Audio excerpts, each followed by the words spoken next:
right, we are live. Welcome to. Did that catch you off guard? That's why we have the woman talking, telling us the recording is about to happen. No. Here's the thing, and we'll start it off right from there. I have this little cut. I don't know how I like. Anytime you just barely cut your finger on anything under the sun, it's just it's like getting your head chopped off. Yeah. It's the equivalent to that, like almost like getting decapitated with like a dull knife. And you're like, basically the same thing. My head's still on. I'm still alive, but I'm in so much pain. And just even touching it, I'm like, yeah. But for some reason, like sweat and salt always finds its way there. Anything, and it's so minuscule. I don't even know. Just cooking. I'm sure it's an injury of cooking, or trying to eat healthy. You DJing too hard last night? I was DJing too hard last night. Any number too of hard, things. man. Any DJing number in of the attic. Enough about my misadventures here. Let's get into the beginning. This is the 5-on-5 podcast. If you don't know what the hell is going on, you're in the wrong place. Yeah, you are. We just started off with just a bunch of bullshit, as always. I'm one of your hosts, Phenom, coming to you live from Portland, Oregon. Down the street from me, the man with the plan, Jupiter Williams. Oh. Down the street from him in sunny tropical Las Vegas, Neek Quartz Lopez. Little Neek. Neek the Freaky Quartz. Little Neek. Little Neek. There's a billion. Corduroy Lopez. Corduroy Lopez. Quartzeroy Lopez. And our special guest today, who's also in our neighborhood, coming to you live from Portland, Oregon. What? Adjust the way that you're facing the mic, because that sounded better when you turned your head, and then you turned it. It didn't sound all right. So I'm just right here. There you go. On a lean. Just keep it on a lean. Yeah. I'm just fucking with you right now. Let's go. Should I do the whole pod like this? You should. Hey, fuck you, man. Our guest today is Neo Fresco. Make some noise. Boom, boom, boom, boom, boom, boom, boom. Wow, we managed to get even more unprofessional as we near in on 100 episodes. 100%. We have our 100th episode's coming up, and this show somehow keeps getting worse. I don't know. We're terrible. You would think after so many episodes that we're getting better, we're professional, blah, blah, blah. Kyle, how the fuck are you doing? I'm doing great, guys. Thank you for having me. I'm happy to be here. We're so happy to have you here. We met not too long ago, 2018, I believe. Yeah, just probably. Randomly. Who introduced us? I think it was Zach, Four Color Zach. I think we met on like Halloween night. I threw a party with him and Hex Cougar, my buddy Raj in LA. And we had a show at, I think it was called No Vacancy or Vacancy. Yep. But it's closed now. Yeah, No Vacancy. It was No Vacancy. Yeah. So we threw a show there for Halloween, and then after the party, we rolled over to the Old Fortune to come see you. Yeah. Now, I was dressed as a priest, but I was like an exorcism priest with like blood on my face, and it was. Wait a minute. I was there that night. Yeah, I came through that night. You must have left early. I obviously did. Yeah, I remember that night. Yeah. Kyle, do you remember what your Halloween costume was? I was a hippie. I got this like one piece like gown that looked like I was like some like cold from the 70s. Like, have you guys ever seen Wild Wild Country? Yes. Oh yes. Like Osho? Yeah, I felt like I was Osho. I even had like my mom's like really long pearl necklace. But it was just this hilarious like flower, like all these different colors, just like full one piece gown. And just, I don't put in too much effort on Halloween. So for me, it's always that fine line between, oh, you tried and I didn't really try that much and I didn't spend as much money as I want, like trying to not spend as much as possible every time. If you can make the homemade costumes, that's always the move. I like that. And shout out to Wild Wild Country. My buddy always says, "Oh, the Maharishi is not going to be happy about this." Just random things. Blaine, our buddy Blaine says that. All the Blaine time. Says that. Yeah, Shout out, Blaine. The Maharishi is not going to be happy about this. Love that. I like the idea of that whole premise of that before things got way out of hand, because it definitely took a turn to really bad. Yeah. But in the beginning, it's like kind of playful, fun. We're having a good time. You know, we're back and forth, in and out of town. Each other. Yeah, back in a little of this, little of that. There's a lot of dabbling, just in general. When I was in middle and high school, one of my close friends, her mom, used to listen to these tapes, and it was like, you know, it turned out to be Osho, but we had no idea who Osho was at the time. And she's like, he just says all these like amazing things or like these life lessons. And she would like talk to us about Osho, and like now moving forward, I was like, oh shit. Damn. My friend's mom was totally in the Osho cult. You almost got brainwashed. Bro, I was like, hey, that's it.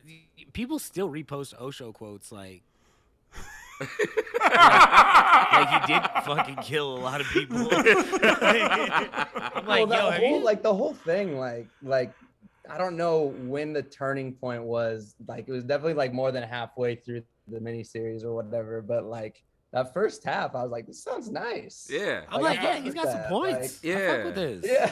Yeah.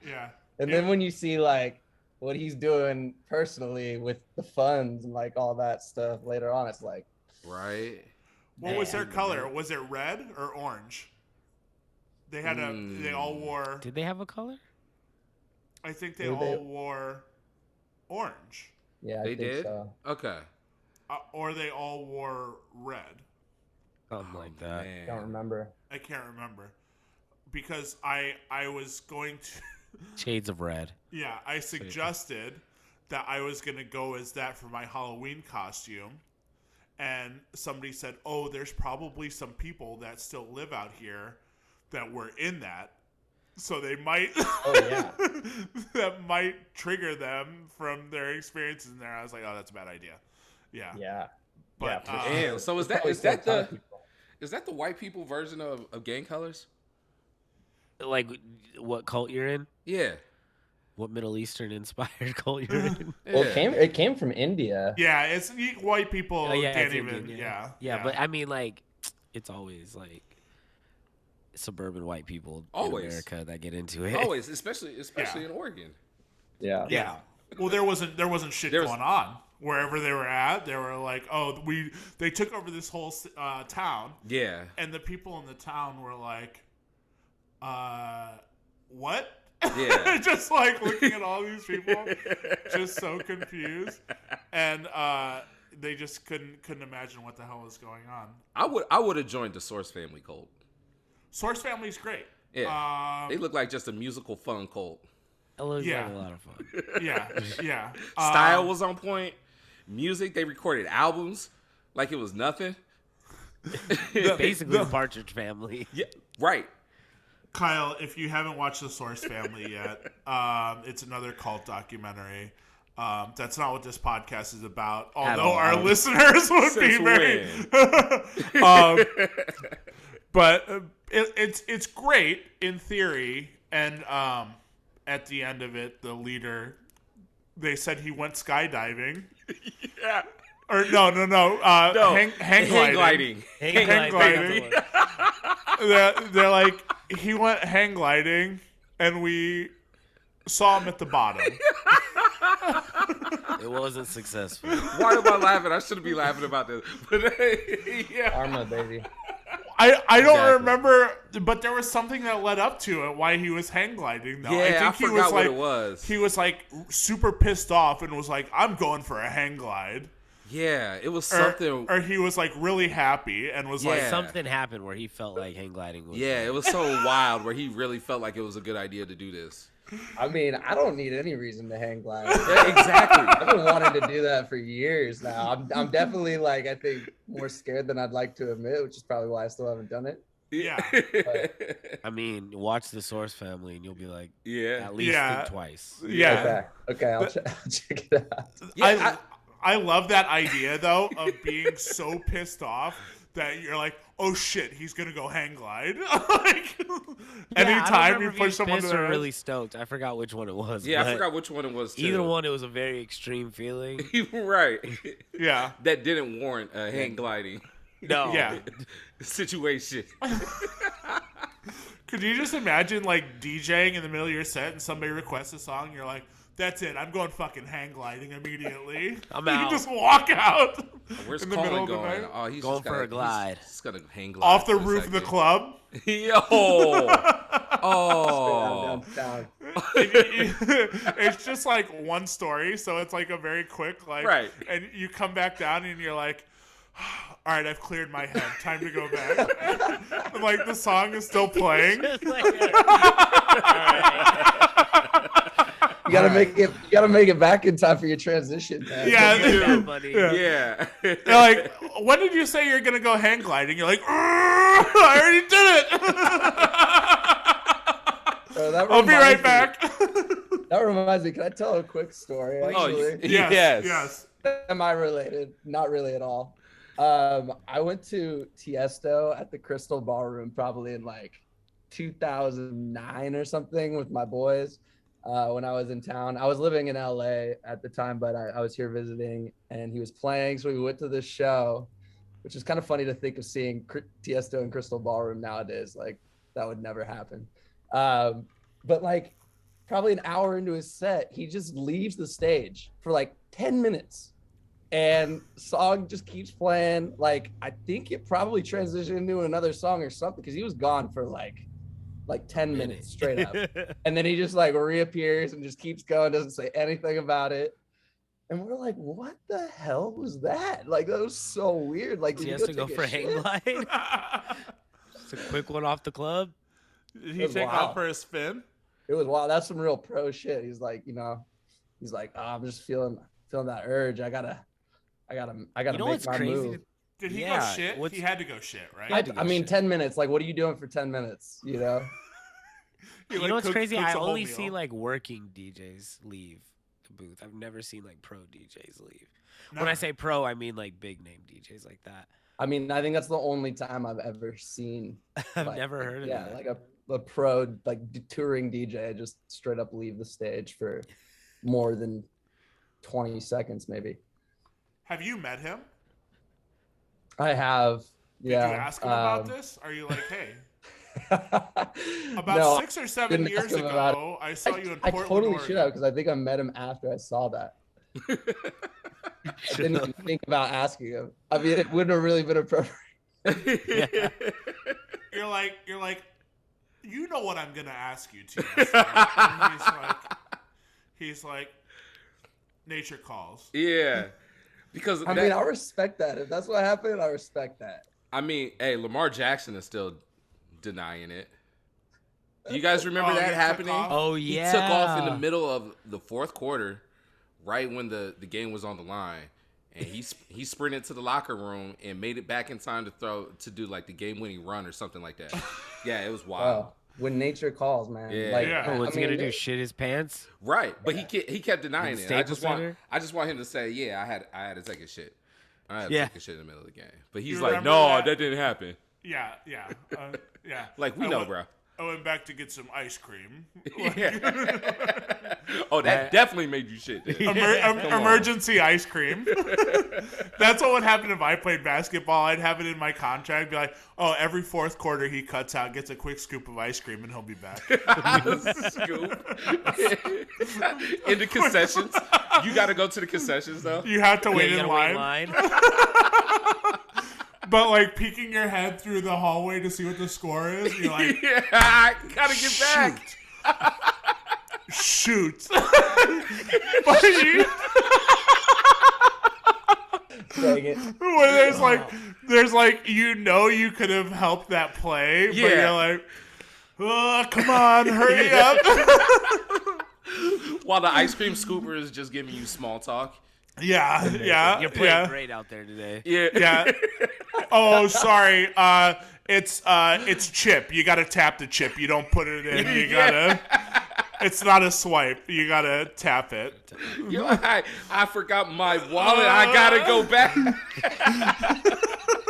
You still Back do to it. the field and it just darts off again. Real quick. But when you go back, you go back through the game. Across the court, but do a layup real quick and keep Back to the ball. Oh man, they never make a substitution. They just throw it high. We're down a man, but you know where he's at, so we're not really It's part of down. his contract. Oh it's worth it. shit! Oh, Yeah, my definitely our people hate us right now. If you're watching on YouTube, go ahead and hit the like, hit the subscribe, and hit the bell to be notified every time we drop a podcast video for you. Yes. Suckers. Yes, and also make sure you use our discount code. We'll get that out of the way too. The 5 on 5 podcast is sponsored by directmusicservice.com and Nuke's Hot Sauce. Our code 5 on 5 FIVEONFIVE is good on both of those websites. Go ahead, go get you some hot sauce. Go get you a nice little subscription over at DMS.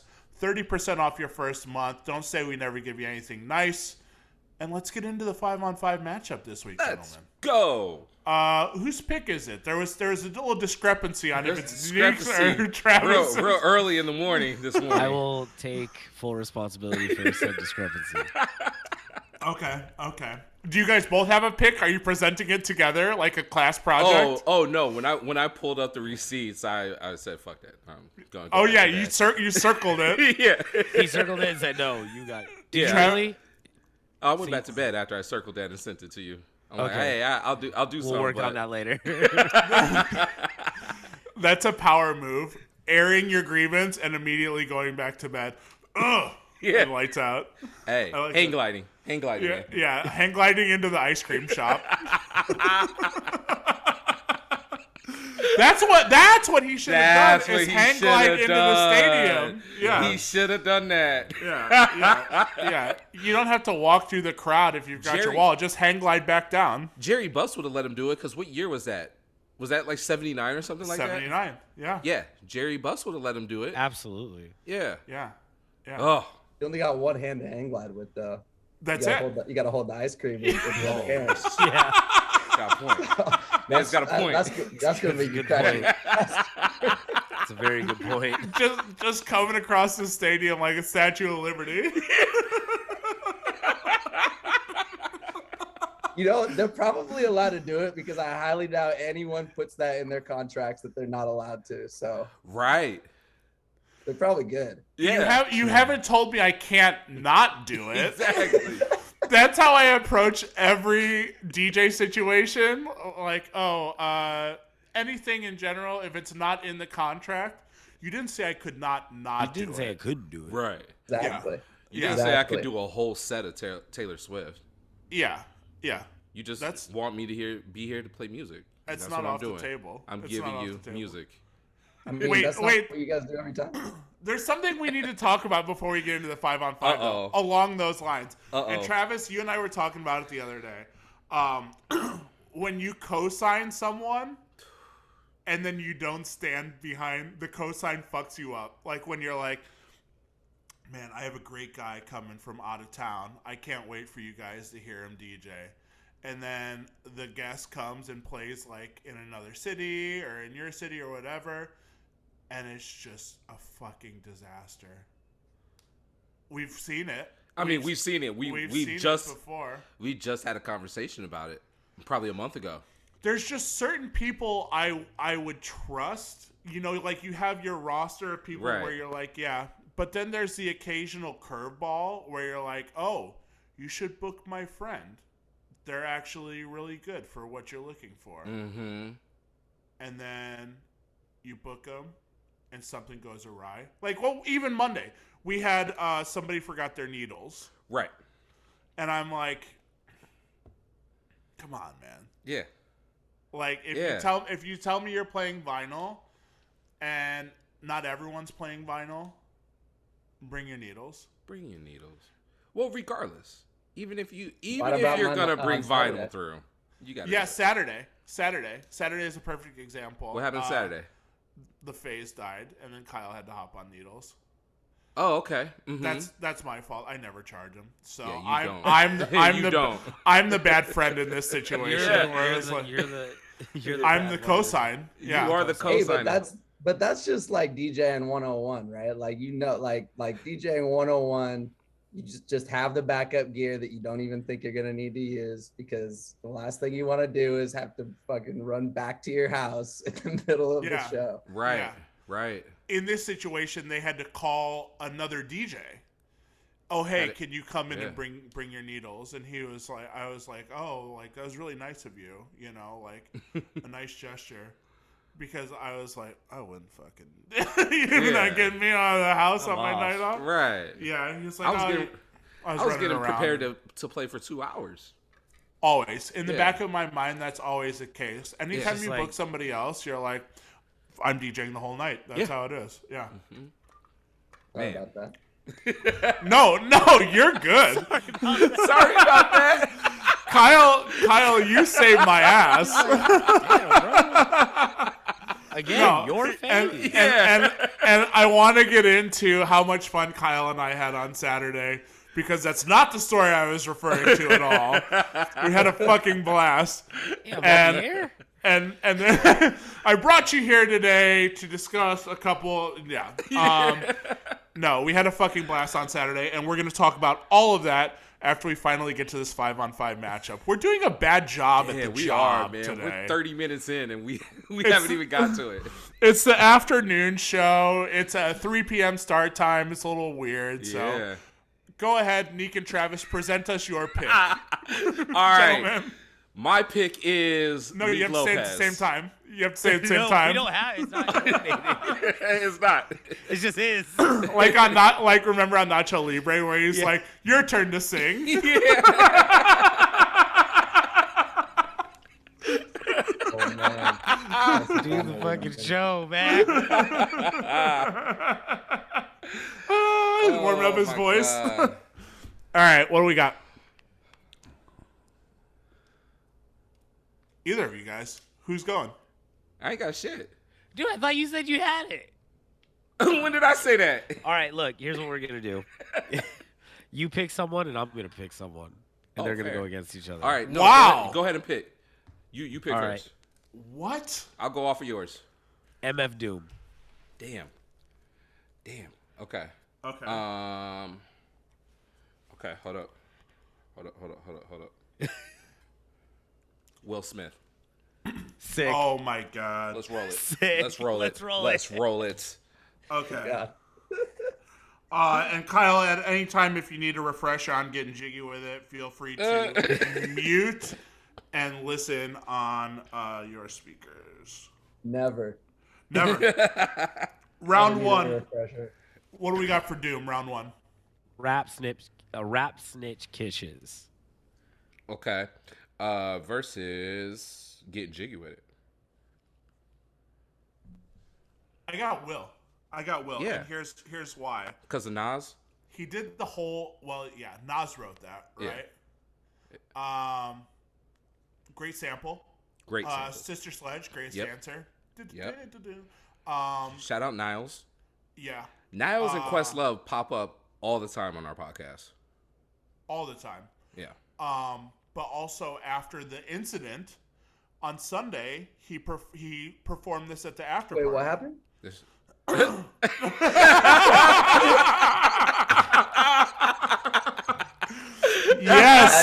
I had to. Kyle was living under a rock, so we can recap this for him. Welcome to a permanent seat on this podcast, sir. Yes. You just earned yourself a seat. Yeah, this guy slapped a gentleman and then went on to perform this song at the after party. Yeah. So, let me mind you, it was Jay-Z and Beyonce's after party too. Yeah. Let's go. Yes. Shout out. Okay, yeah. I'll go with that. What do you guys got? I got Will. Nico. I'm gonna go with Will. Kyle. Yeah, what am I answering? So you gotta pick the MF Doom song or the Will Smith song? Yeah, I mean, yeah, we just gotta. It's Will's week, man. We gotta go with Will. Will. Just go with Will. 100%. Yeah. All right, round two. Round two. Okay. Dooms is for Doomsday. MF Doom. Oh, I do love that song. Versus Miami. Oh. Yeah. I do love Doomsday though. What's the sample? Whispers and the beat goes on. Yep. Yes. Yeah. Yes. Will's got it again. It might be like one of the best sampled songs of all time. Nobody's made I mean, that a house track and the yet, beat have goes they? on like one of my favorite songs of all time. Period. Right. So It's a banger. I've always loved Miami. Yeah. But then when that came out, when Miami first came out, I was like at the age where when he had that line where he goes, "Damn, you look sexy. Let's go to my yacht," and I was like, "Oh, it's so." I thought Will Smith didn't cuss. I was like, "Damn, he said sexy." Watch it, Will. Yeah, I'll go Will. What do you guys got? Oh, I'm going Will, but I love Doomsday though. Yeah. Doomsday's fire, but third grade me is going with Big Willie style here. Lil Neek.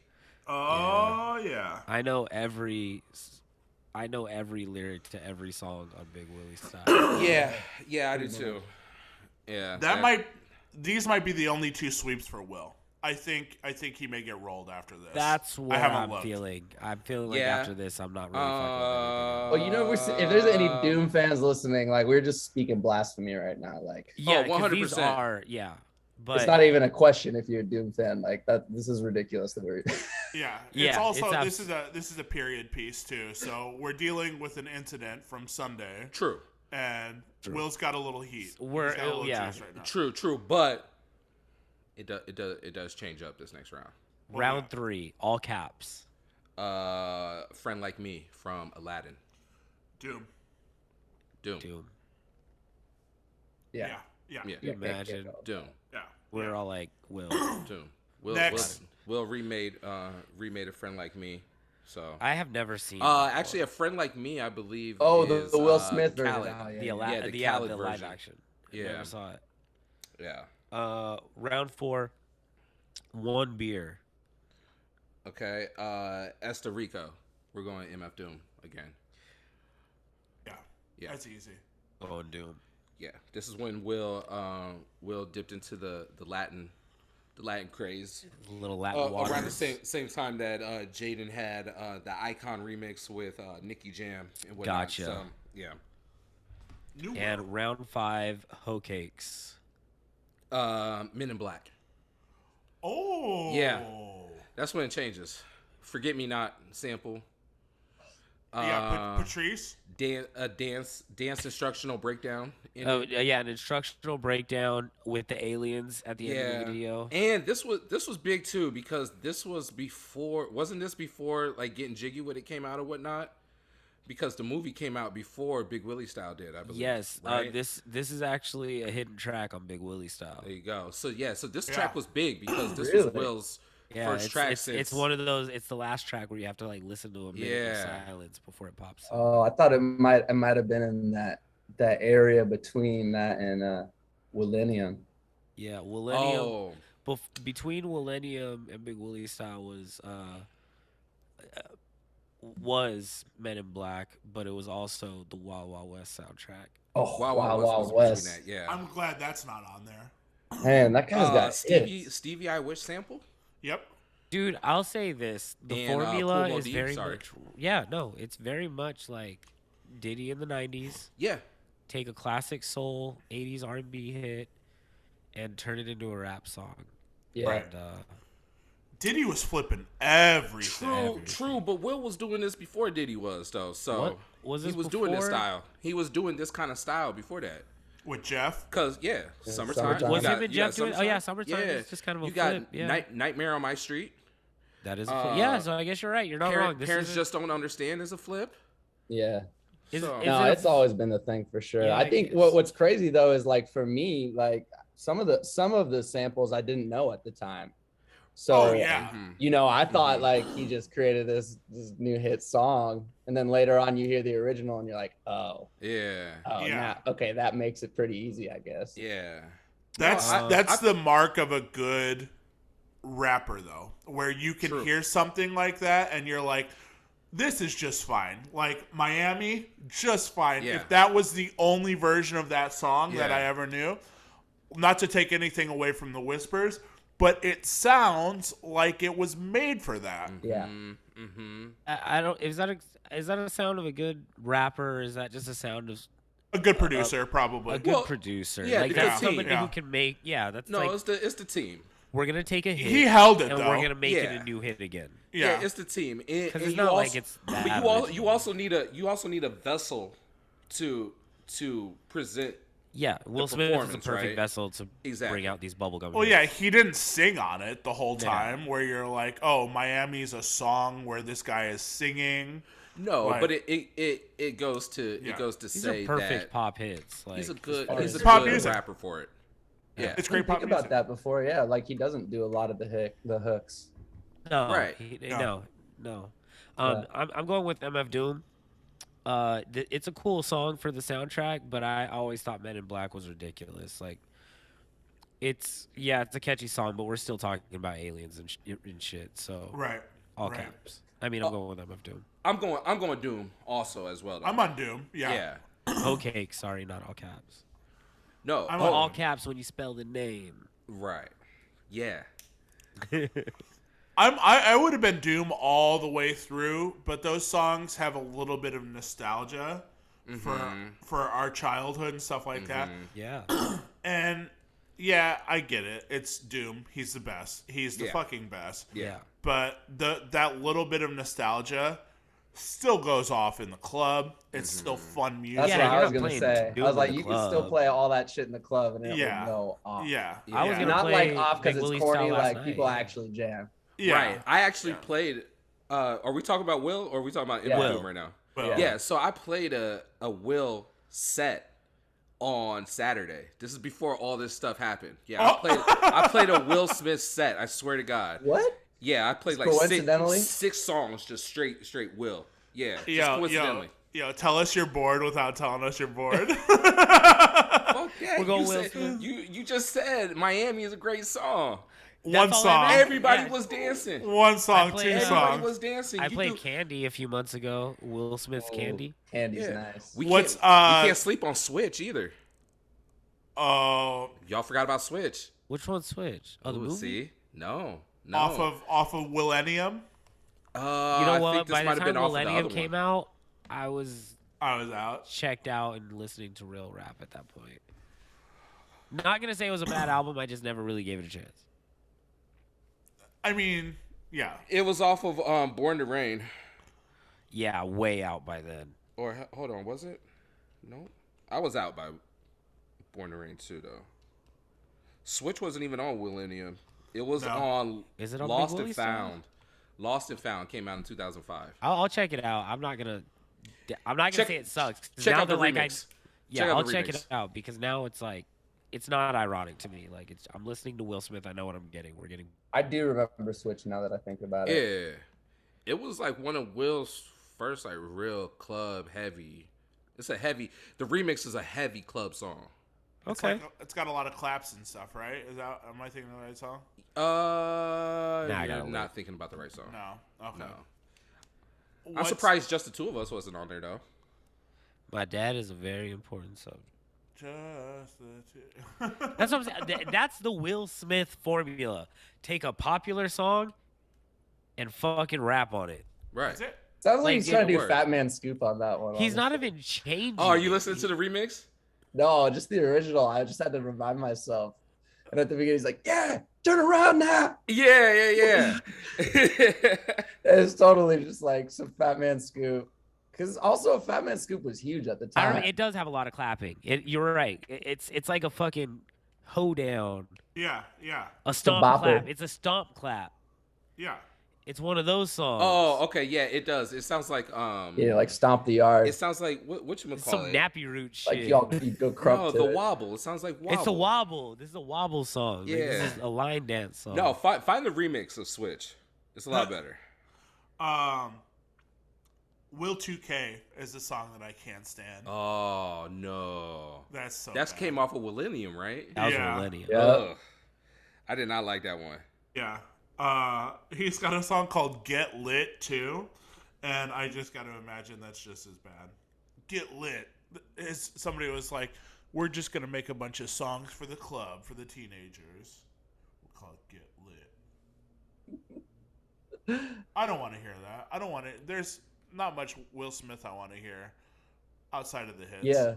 I'm looking at the album right now. It's just bringing back memories for sure. But I don't really remember a ton of the songs on this one. I do remember it was like, right at 2000. So it was like a big moment in time. Yeah.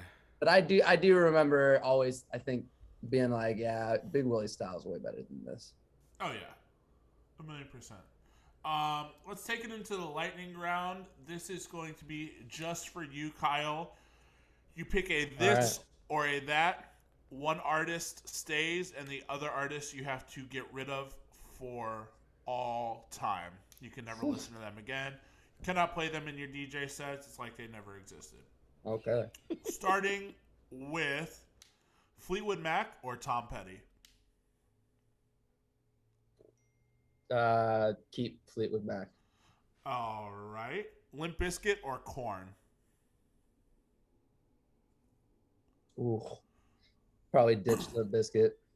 Okay. The Who or the Rolling Stones? The Who. Red Hot Chili Peppers or MGMT? See, I know it's not popular today, but I was definitely a big Chili Peppers fan back in the day, so I'm gonna stay loyal. Hell yeah. They'll be popular again in 1 week when the new album comes out. Oh, 100%. So and did Red Hot Chili Peppers win that? I don't know. Yeah, I forgot. Or what?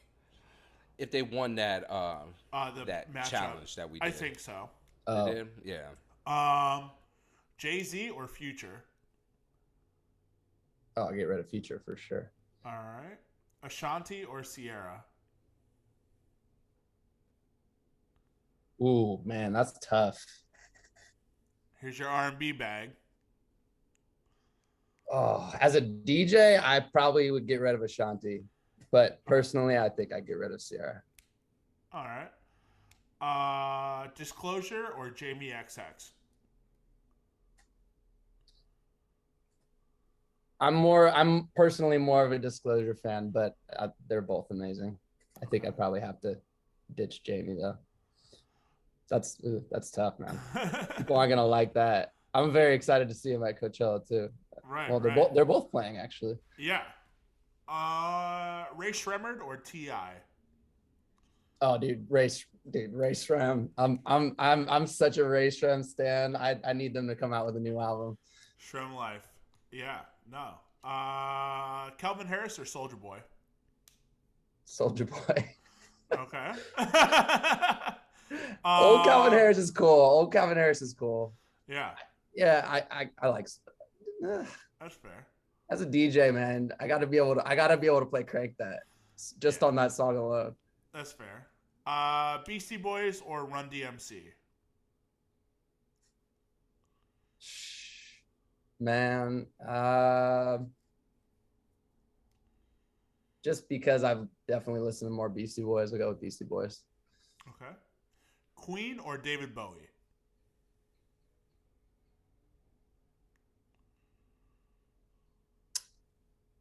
I think Bowie's got to stay, but I don't know Bowie as well as Queen for sure. Okay. That's fair. I think Bowie's more important to music history. Yeah. No, I agree. Weekend or Party Next Door? Party Next Door. Okay. For sure. He's one of my favorite artists right now. Is he? Okay. Hell yeah. He is. Yeah, he's amazing. Kendrick or J. Cole? Kendrick. All right. 100% Kendrick. Luda or Juvenile? Man, you're asking tough ones. Bro, I know so many Luda verses. I can't lock myself out of Luda. That'd be tough. Wait, does this mean that they like disappear from history, or it just means I can't listen or play them anymore? Completely disappear from history. And no, I mean, yeah, it means that Neo Fresco will. Have you seen Far From Home? Spider-Man Far From Home? Or No Way Home? Yeah. No, sorry, No Way Home. Yeah. Okay, you remember Doctor Strange made everybody forget who Peter Parker was? Yeah, that's what's going to happen to all these artists that aren't going to be in your Serato. So you're going to forget all about them. Wow. Yeah. I got to keep Luda around, man. Early 2000s Luda is so hot. Yeah. He said, I need my Fast and Furious. Chicken and beer Luda, man. Oh my God. Too fast, too furious. The Fast baby. and Furious. Man. He said, fuck the albums, man. I need Fast and Furious. Yeah. You're like watching it, and there's just gaps in the movie where Luda would have been. It's like an Air 404. It's like, I don't know. Everybody starts talking when it goes to the Air 44, and then it comes back. He's like, everybody shut the fuck up. Luda's back on. It's just an air horn in place of anything Luda would have said. Just air horn throughout the movie. Wow. Weezer or Blink-182? Blink. Justin Timberlake or Usher? Usher. For sure. AC/DC like JC, or Guns N' Roses? AC/DC. Okay. Winding down into some of the tougher ones. Ja Rule or Nelly?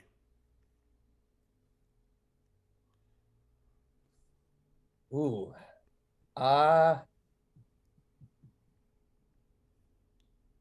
Ooh. I feel like it's the wrong answer either way on this one. I think I'll keep Nelly. Okay. Kanye or 50 Cent? Yeah. Okay. Beatles or Beach Boys?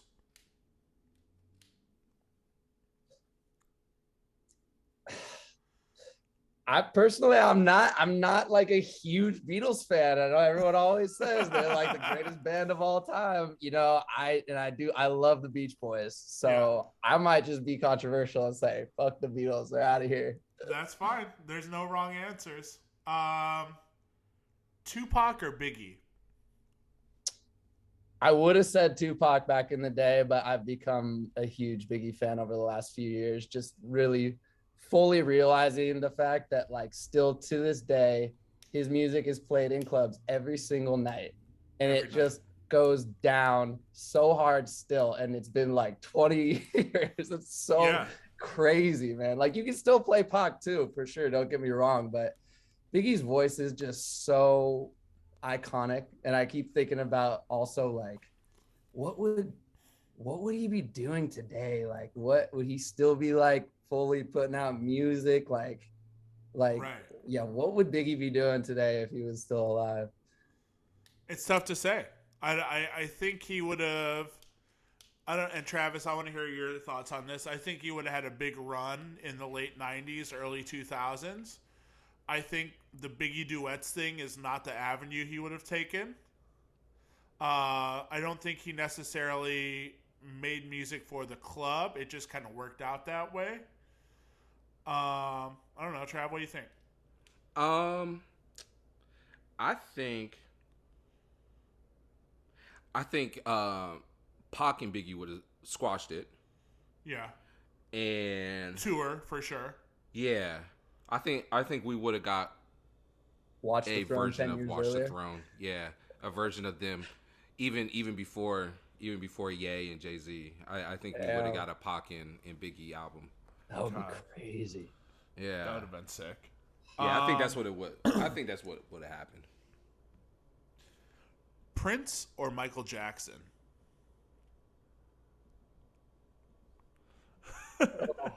Kyle's shaking his head. This is not going to be easy. Um, Initial thoughts, what's going through your mind? Well, I mean, like I always start going immediately to the DJ realm because that's like where my music applies to other people, you know? Sure. And just to not be able to play Michael Jackson is wild.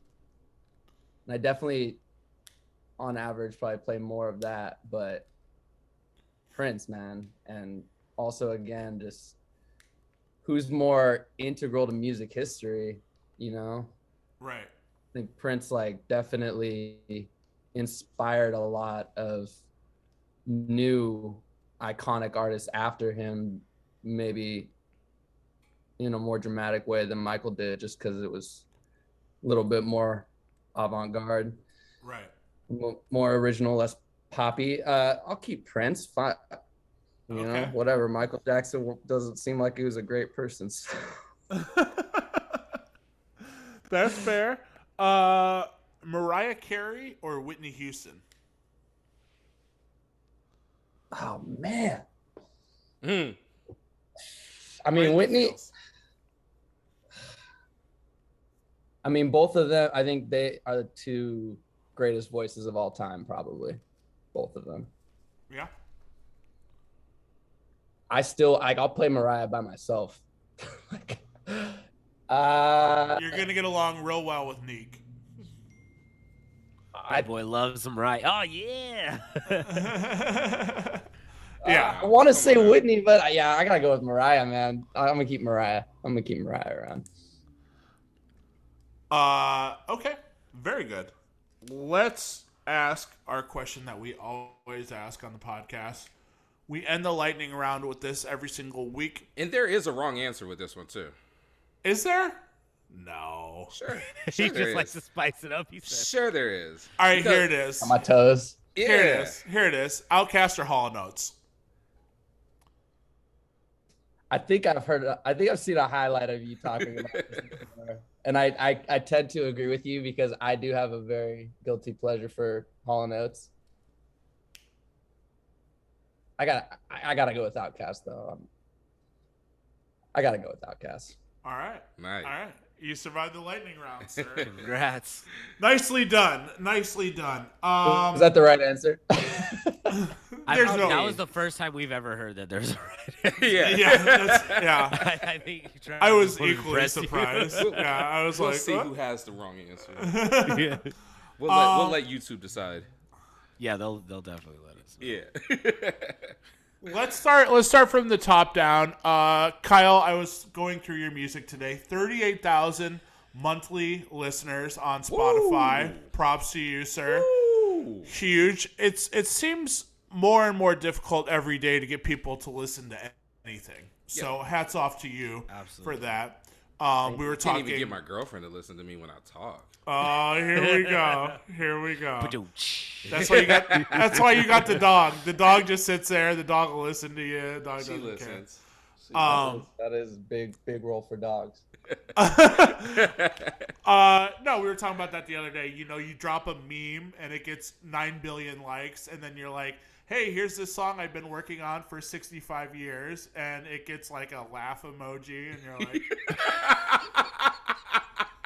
Yep. yeah. You're like, Every time.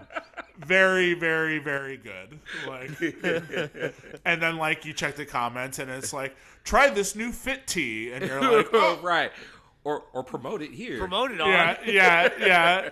Do you want to increase your followers? Yeah, no shit. I got a fucking cobweb in my comments here, and a sideways thumbs up on my new song. Yeah.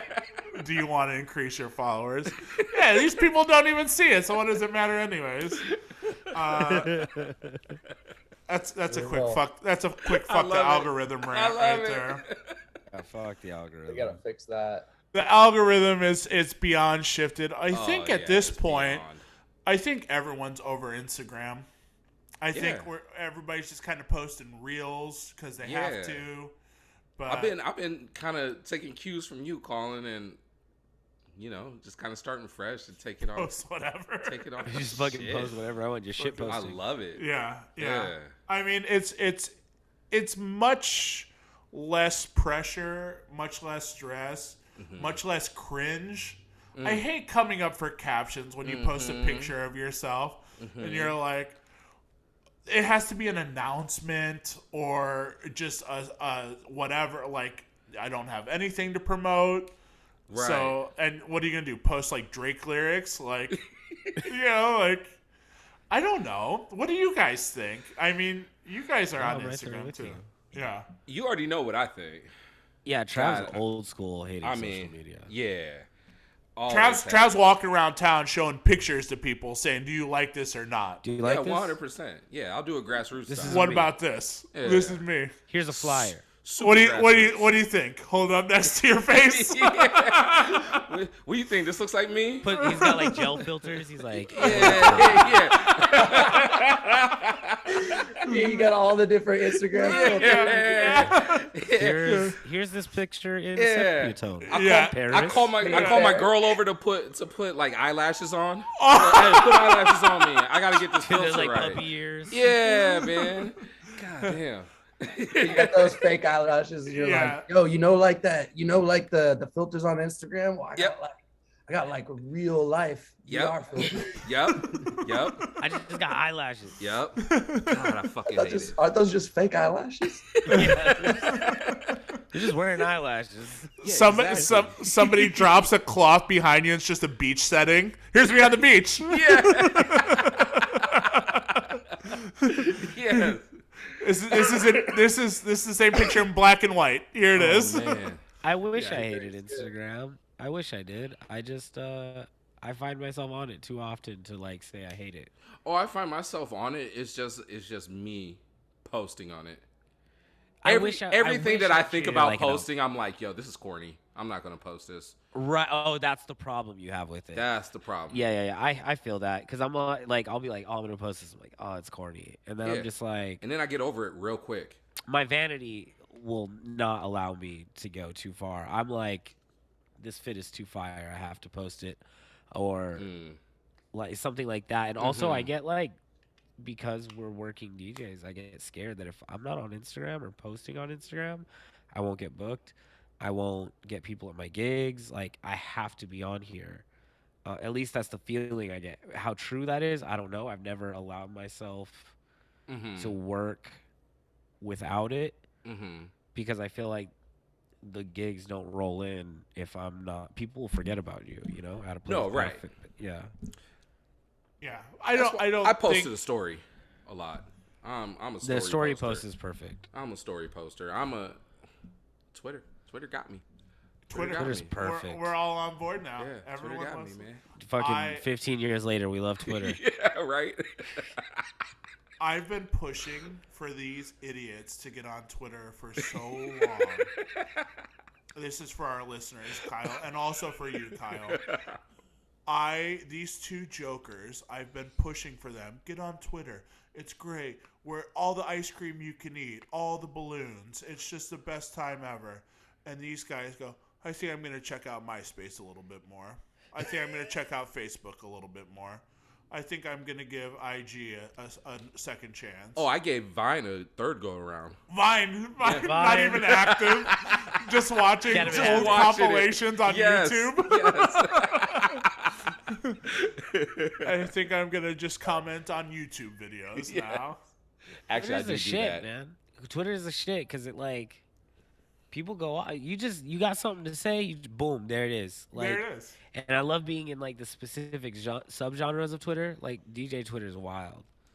Yeah. And I love the complaining and also the free game that you get from DJ Twitters. Yeah. And a lot of free music. People are always putting up their music. A lot of free music. Which that my favorite part. Reddit. I've been Reddit's on Reddit fire a lot. too, but Reddit, I've gotten a lot of edits from Reddit. Have you really? A lot. I haven't really dug that deep. Edits. Damn. I go there for like tutorial stuff, like if I need like help on a very specific subject. I look on Reddit.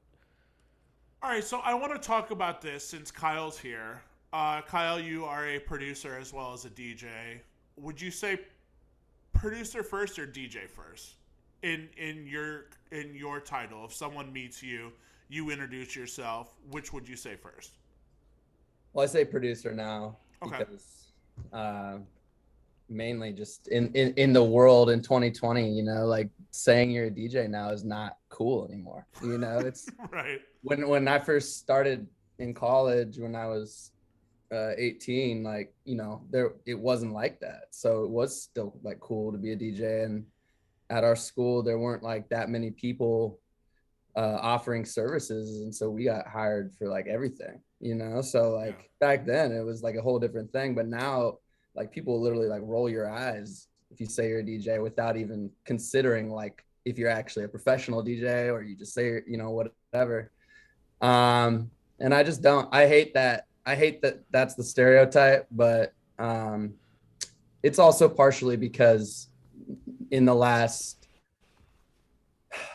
5 to 7 years, I think I've really kind of made the transition to focus on being more of a producer first, and then building my gigging stuff outside of that. Like I started as a DJ before I made music, and then after like a year, I think there was a point where I was like, it'd be really sick to play my own music, and then I started messing around making edits and stuff. But you know, was always based on how I could get more live gigs, because I just love DJing so much. It's like my favorite thing to do. I'll do it for free. I'd pretty much rather be DJing in any setting, to be honest. But yeah, as you know, the culture progressed and like more and more people started doing it, became so much easier, barrier to entry, you know. Fighting with all these other people for bookings and stuff when you already have a track record and you have to like prove to them why you're better than or whatever. And I'm just like, I'm not the type of person that likes to be doing that, like networking, talk myself up kind of thing. And I just like, there's nothing better feeling than when your merit just books you a gig without you having to reach out to anybody. And then, you know, also just realizing once I did start putting out music that I actually liked myself and that people liked as well, and that got actually a decent amount of plays, you know, I was like I want to be put into situations where I can be playing like this kind of music. And the only way you can really do that is by consistently putting out more music in whatever style that is that you want to play in. So yeah, I'll tell people I'm a producer DJ now, mainly in that order.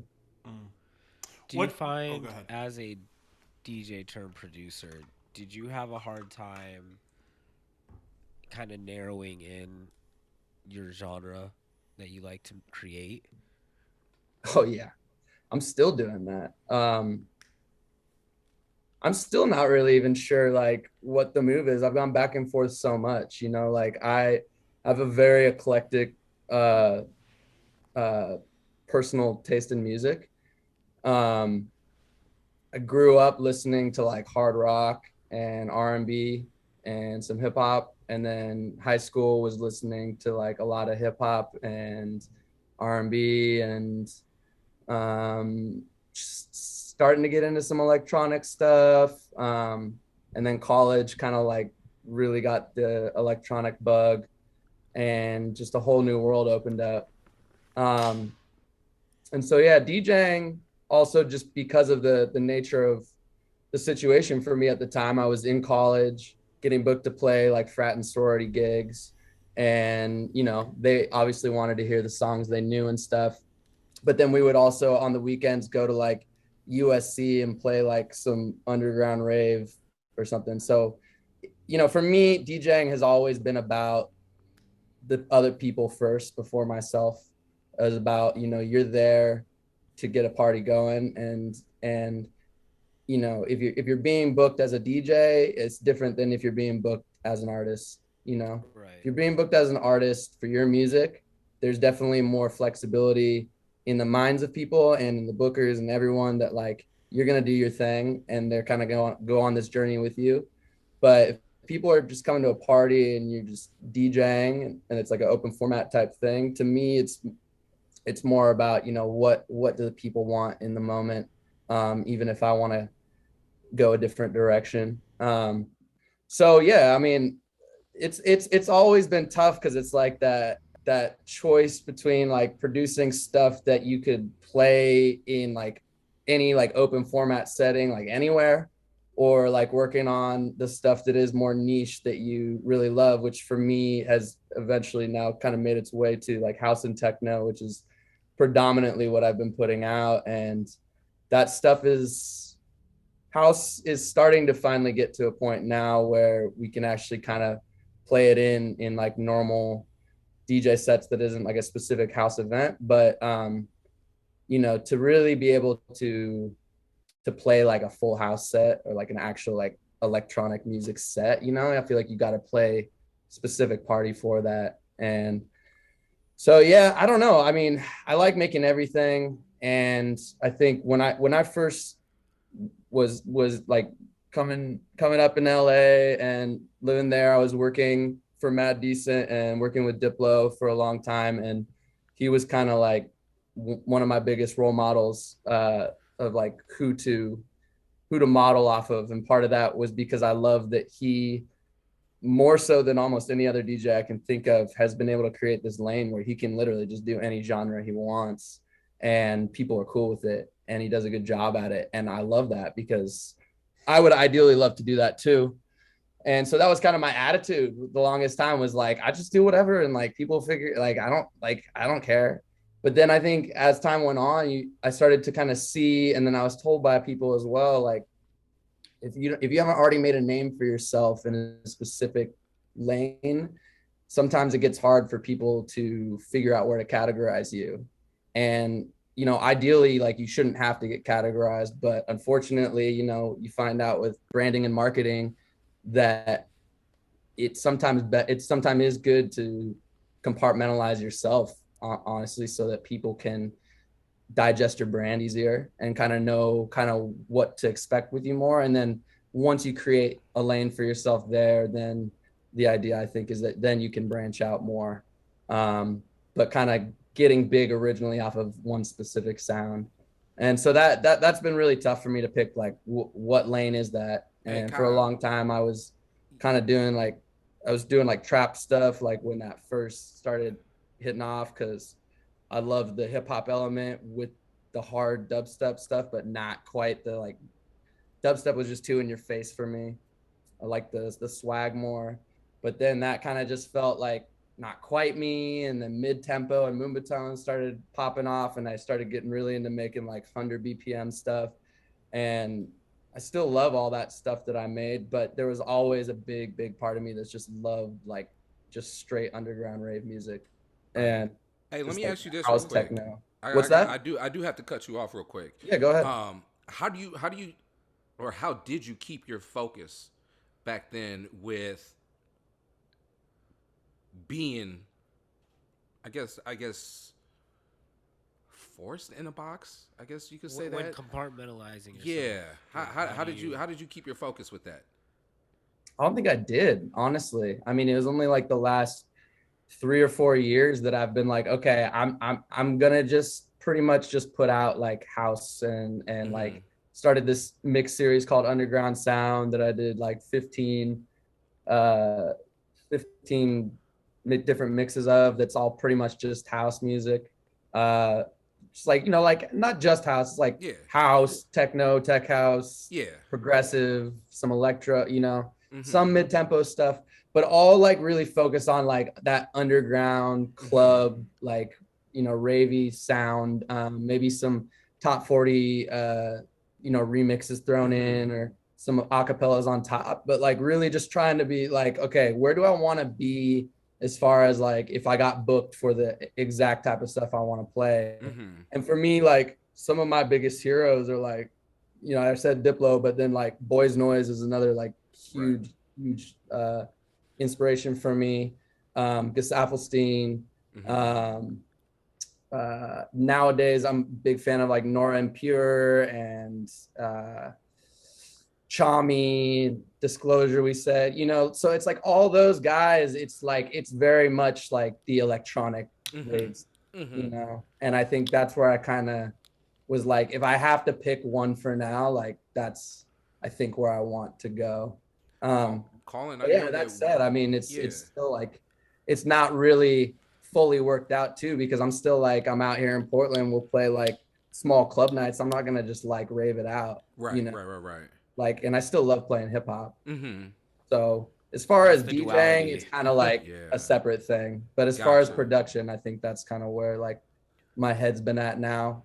But then Mm-hmm. I've been still working on other stuff, and I have a side project that was like more R&B trap stuff, and so I don't think I have been focused. Yeah. But yeah.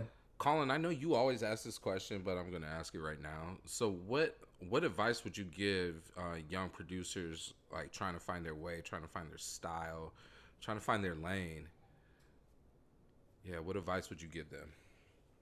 I mean, the biggest thing for me that I've realized personally is just the only way I've ever found answers with anything music question related in my career is by doing it. Mm-hmm. Even when I wasn't ready to do it. And forget the whole marketing and all that kind of stuff of doing that. As far as like making music, you know, the biggest like simple thing as a young producer I think you could do is just every single day at least spend 1 hour just working on a beat, and ideally maybe try to start a new beat and just do like a 1 hour, I call them like a 1 hour exercise or like 1 hour beat or whatever. And sometimes it's like in the morning, I don't do this every morning, but like just set aside 1 hour and you just start something from scratch, and then wherever you're at after an hour there, you just stop and you move on. And then that way you're just consistently like making new stuff like every day. And even though it's not finished, you kind of start stacking that playlist. And then what that's allowed me to do, you know, lately that I wasn't doing before, that keeps me really fresh and like not getting sick of my music, is now I can cycle between beats instead of just like working on one beat until it's done every time. And that like, it definitely like keeps me from getting ear fatigue. It keeps me from getting sick of my song, but then it also like allows you to kind of explore those different tastes and different BPMs and genres. And it also gives you that kind of macro lens on what you're doing, being able to listen to multiple different songs and kind of hear your sound, the thread that ties all of them. You know, when you can step back and see that, it definitely makes things a lot clearer when you start getting to the branding and marketing side of things as well. Nice. You were out in LA, and then you moved back to Portland not too long before we met, right? Is that... Yeah, right. Yeah, a couple months before that. Walk me through that mindset. What led to those choices where you're like, I think I've had enough of LA? Yes. Yeah, wasn't like fully a choice, but it was just, you know, they say you're always where you're meant to be. And, you know, I guess I look back now and it definitely feels like it was the right thing. But yeah, I went to school in LA. I went to LMU in 2007, was in school till 2011, and then stayed in LA after that all the way till 2018. I had been, like I said, working for Diplo, Mad Decent, his management company, which is actually called Teamwork Management. And we were doing other artists as well. But in 2016, I was at a point where I was like, I think I'm making enough and I have enough connections at this point that I can quit this full-time job and try and go music full-time. And that was the idea there.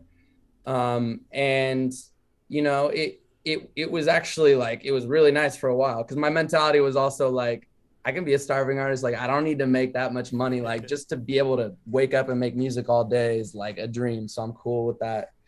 And it was fine. You know, I was like getting by, but it didn't end up like really equating to as much money as, definitely not, excuse me, definitely not even close to as much money as I was making before. But, you know, living in LA also, just the budget you need there, you know, things were a little tough with that. still paying off my student loans. And then, yeah, I was dating this girl at the time. And things were kind of like not in a good spot for both of us in our personal lives and our careers. And we were just getting pretty toxic with each other. And that kind of broke down. And then, beginning of 2018, we decided, to end it. We were living together in Mid-City with a couple friends. And it just, I thought about moving back to Portland for a while, not related to her and I, but then when that kind of went down, I was like, I'm not trying to just find a new apartment all of a sudden by myself here and just figure it out when I don't even like have extra spending cash anyway. My family's all up in Portland. Like my parents are happy to have me. And then, at the time, like my grandpa was dealing with Alzheimer's and he needed like extra care. And so I just kind of wanted to be back to take care of my family and just kind of like reset. And yeah, so I did that. I came back in May of 2018 and yeah, the rest is history. Hell yeah. And I want to fast forward to this past Saturday where we got to rock together over at Tube. You're made for this. And I want to say that on the podcast. I want to give you your flowers while we have you here. You bring a lot of people out. You keep them dancing. You know exactly what your friends want to hear. So for someone that, and we talk about this all the time, 1,000 real fans. The 1,000 real fans are the ones that are going to, if you announce something, we're there. No questions asked. We got to buy a ticket, send me the link. You got a new song out, send me the link, whatever. You have built that with a core group of your people. And I think there's something to be said about that in today's environment where everyone's too busy. I can't do it. I'm too busy. I did you stream my new song? No, I'm sorry. I didn't even get around to it yet. I didn't, Yeah. So to see you with the full display, because this is the first time we DJ'd together was Saturday. Yeah. And you've thrown events previously at Maxwell, which is now Rebel. You packed that out. You had 100 people of your friends that couldn't get in because the line was too long and we were at capacity. Everything you do, you have that core following. How? Tell us, like, what goes into your mindset of, because nowadays you have to do it all. You're a DJ, you're a producer, you're a promoter, you're a therapist, you're the bartender sometimes. You have to fucking do it all. Is it the one event here and there where you stockpile, you build it up, and you're like, we're going to do a banger, as opposed to, hey, you can see me every week. Hey, you can see me every 2 weeks, whatever. Is that what you focus your attention in and get? Because you did play new music, too. Yeah. Tell us about that. Yeah, for sure. No, that's actually a big part of like my new kind of mentality as far as my DJing goes. This last I guess 2 years, like essentially like once COVID hit, and then when we're all like out of careers, trying to reassess like what we're doing, what the next steps are, and how to move into the new era productively, without just falling back into the same habits that we were doing before. I think it's really tied to the question you guys had before, which is like, am I a producer or a DJ first at this point? And now realizing that I want to be a producer first, it's like, to me, even though I want to DJ like every night, I don't have the bandwidth to be out like doing the networking and even if I had opportunities to play shows every week, like I think I don't, with the amount of work I need to get done, I don't think I could like make that all happen on a regular basis. But then, yeah, on top of that too, when you have a show every 2 months, people are going to come to every single show versus like when you play every week, it starts getting hard to get people out consistently because people know they can always see you. And I think that's a testament to you for sure, to you guys that like play, you know, every single week. It's like it's something that you honestly have to build outside of your friend group and stuff, because it's going to be people that are going to be wanting to come out every week separately.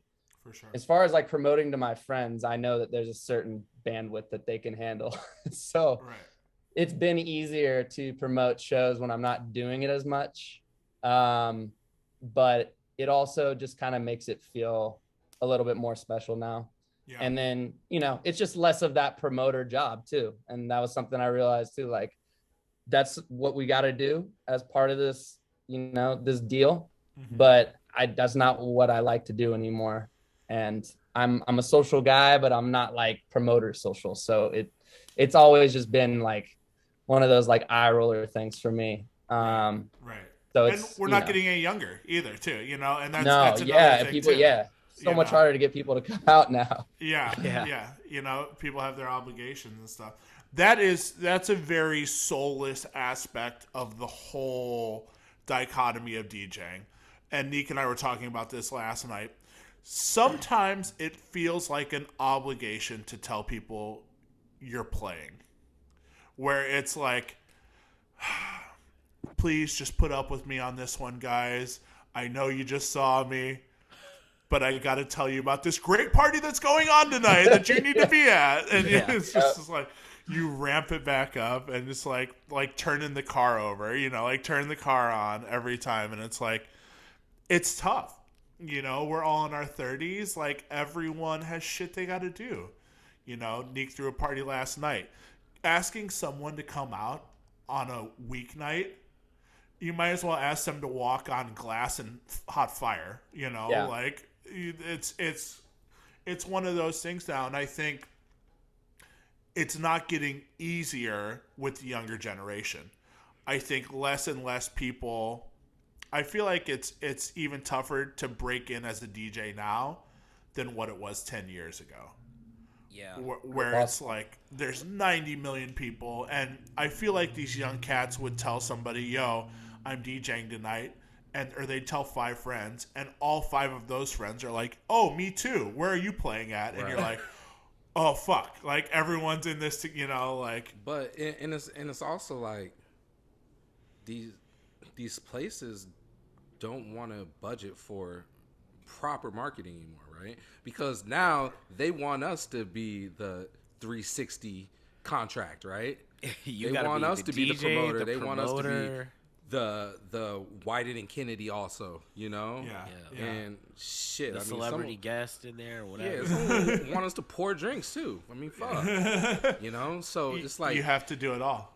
It's like, it's either these spots need to start budgeting for it, and then also there's not a lot of young cats willing to put in the work to promote.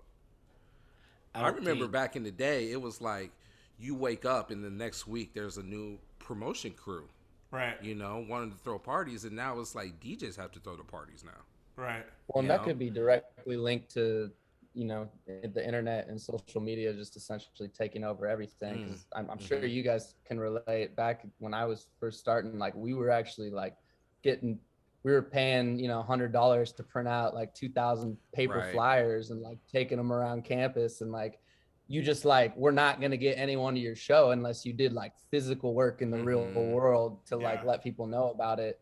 And now, you know, if you got a few $100, you just put up some Instagram ads, and like that is not only the way that you do it, it's also like kind of the only way that works at this point. It's so like, totally. Is it more effective than hand flyers, or are we going back to that time? Because Travis and I did hand flyers for Motown when we launched this, and to us it was kind of like, let's fucking see. We had somebody behind us, a venue behind us that was willing to go in and pay for all the flyers, and we just walked around town and put them up. I can't tell you if it was effective or not. That's the thing, is you can't really measure that. Yeah. I think I told you guys about this like maybe a week or two ago. I had a gig and came back to my car, and there was flyers. And this is downtown Las Vegas, so this is like a strip mall of bars. And so like there was a flyer in my car, and I noticed all the cars around me had flyers for this party coming up, and I'm like, this is old school promotion, and it's like endearing. I don't know if that's just like the promotion, like the DJ promoter in me that's like, I like this, or if I wasn't that and just a person that goes to a party being like, oh, this is exciting, like I got a physical flyer. Yeah. I don't know. Obviously, I think the digital stuff is important. You have to pay for ads. You have to make stuff on Instagram, and like you have to do that. But why are the DJs the ones having to do that though? Yes, I will say I'm a little spoiled in Las Vegas to where we do have a lot of venues that do have budget aside specifically for marketing and that sort of thing. Yeah, market's a big part of it for sure. I think, yeah, when you go to the more equipped cities, they do have that kind of more built in. But yeah, Portland's a small market, and you know, it's not just DJing, it's like any industry. I do a lot of video work outside of my music stuff, and when I was working for Diplo and other artists going on tour and stuff, they were always trying to get me to be tour manager, videographer, photographer, editor, Instagram poster, like for one price, for $300 a day. See, you know, and it's like, yo, like that's my rate. The budget for the whole just shit. Going on tour and shooting video. Yeah. You know, like, but it's, you know, there's always gonna be that younger kid that's hungry, that's down to do it for like free for the experience. That's you know, and you got to get to a point where you're like, am I willing to say no to this? And if you're not, then at a certain point, you got to just suck it up. You know, that's the part that sucks. Is like, they give you a budget and they're like, cool, here's a budget, do all this shit. And it's like, no, you got to get these people. Pay me to do my part, which is play music. Yeah. And then pay somebody to do your graphics. And then pay somebody to go out and promote. And, you know, but. Well, and that's the other unfortunate thing is that I think it's completely linked also to the fact that, like, this is all about returns. It's not about the quality of the night. And, you know, honestly, people that are true lovers of music, like, they're going to notice, but most people, they're not going to notice the difference between this mediocre 20-year-old DJ that got booked because he's just down to grind and get everyone out, and he can get like 50 of his 20-year-old friends to come to the party, but like his set's like whatever, versus like a really good, you know, mid-30s DJ that can only get like 20 people to come out and doesn't want to have to do the extra stuff, but the music's amazing. Yeah, that's not gonna, people aren't gonna translate to dollar signs. Yeah, unfortunately, the quality of the music doesn't come across as much as it needs to. Right, and it sucks because I agree with that too. I do feel like in order to do this shit successfully, you do have to keep we'll call it a youthful approach of being like energetic and excited about wanting to tell people and promote. Unfortunately, that is part of the gig. But it's also like, you know, like I work with venues that like have big budgets and all these things. But I also work with a couple spots that are just bars. They're just regular ass clubs that are like, you know, we might make $2,000 in sales tonight, so we have to justify your budget. Ideally, it would just be 10% of the sales. You know what I mean? We might bump it up to 20 if you can make it worth our while. And but here's the budget, dude. You do it. Like, we're just the venue. We're here. We booked you. Do your magic. We'll post your stuff, but you got to go out and make everything.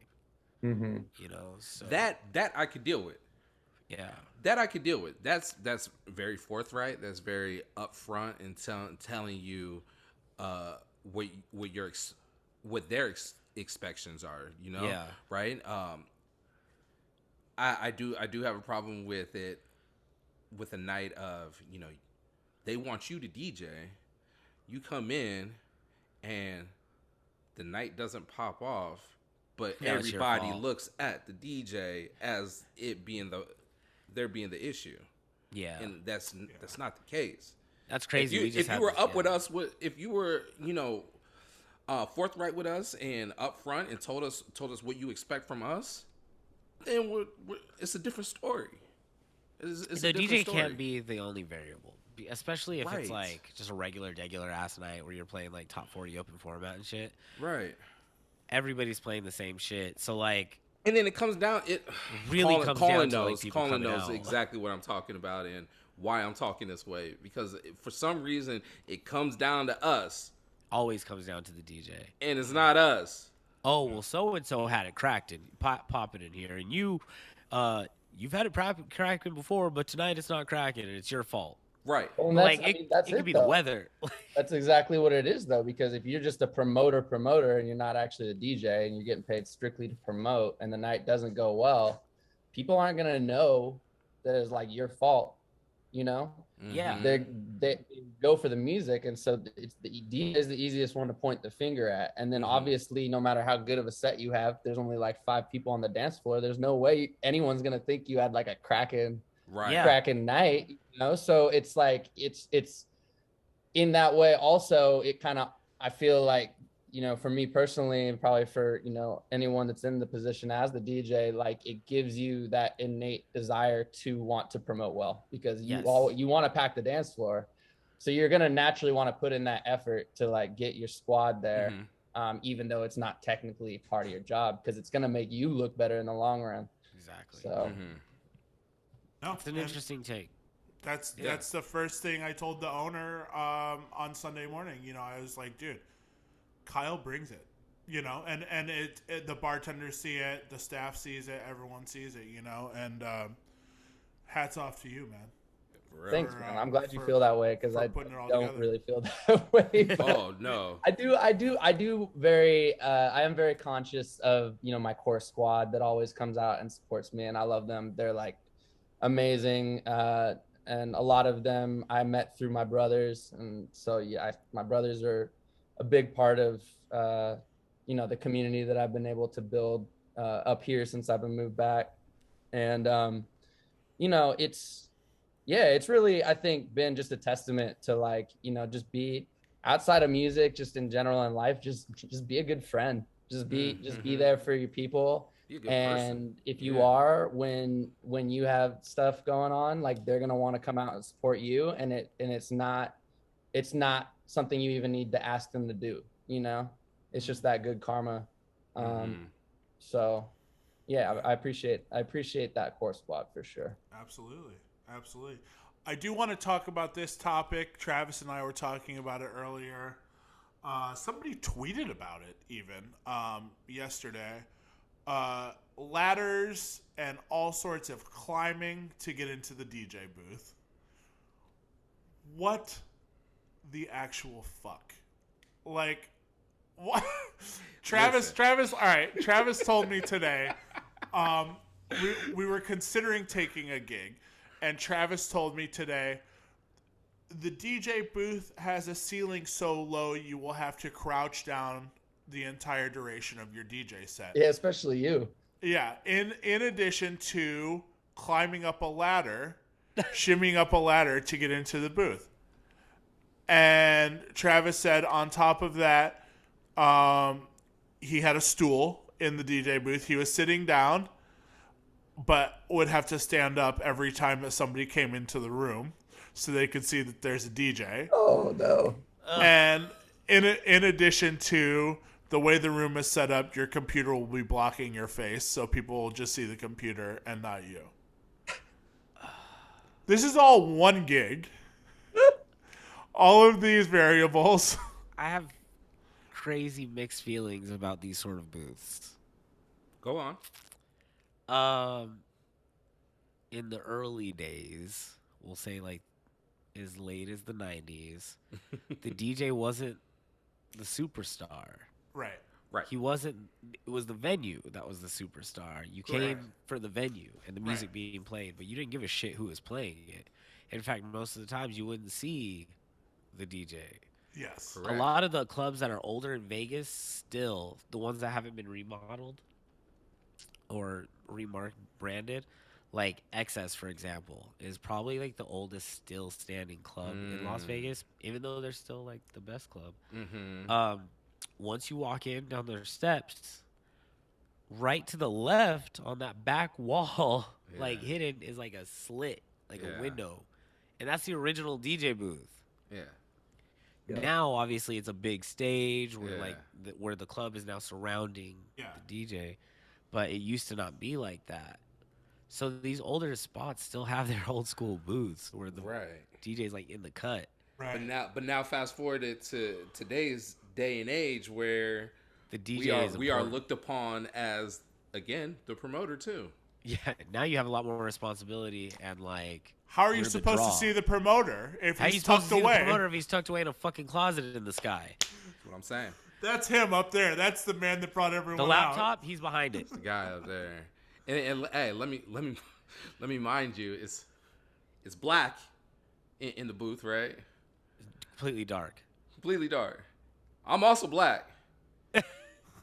So when when the light's very low and the worlds collide like that. That's mainly for those of you listening and not watching YouTube. That's not for the YouTube listeners. You didn't say that for the YouTube. You're black. You're usually wearing black. Yeah, it's just hard to see. It just doesn't. It's just shadows in the night. Yeah, man. Yeah. And then you're supposed to promote too. Yeah. Yeah. Yeah. Ironically, it's not come see me tonight. It's come listen to me tonight. Right. I don't. All right.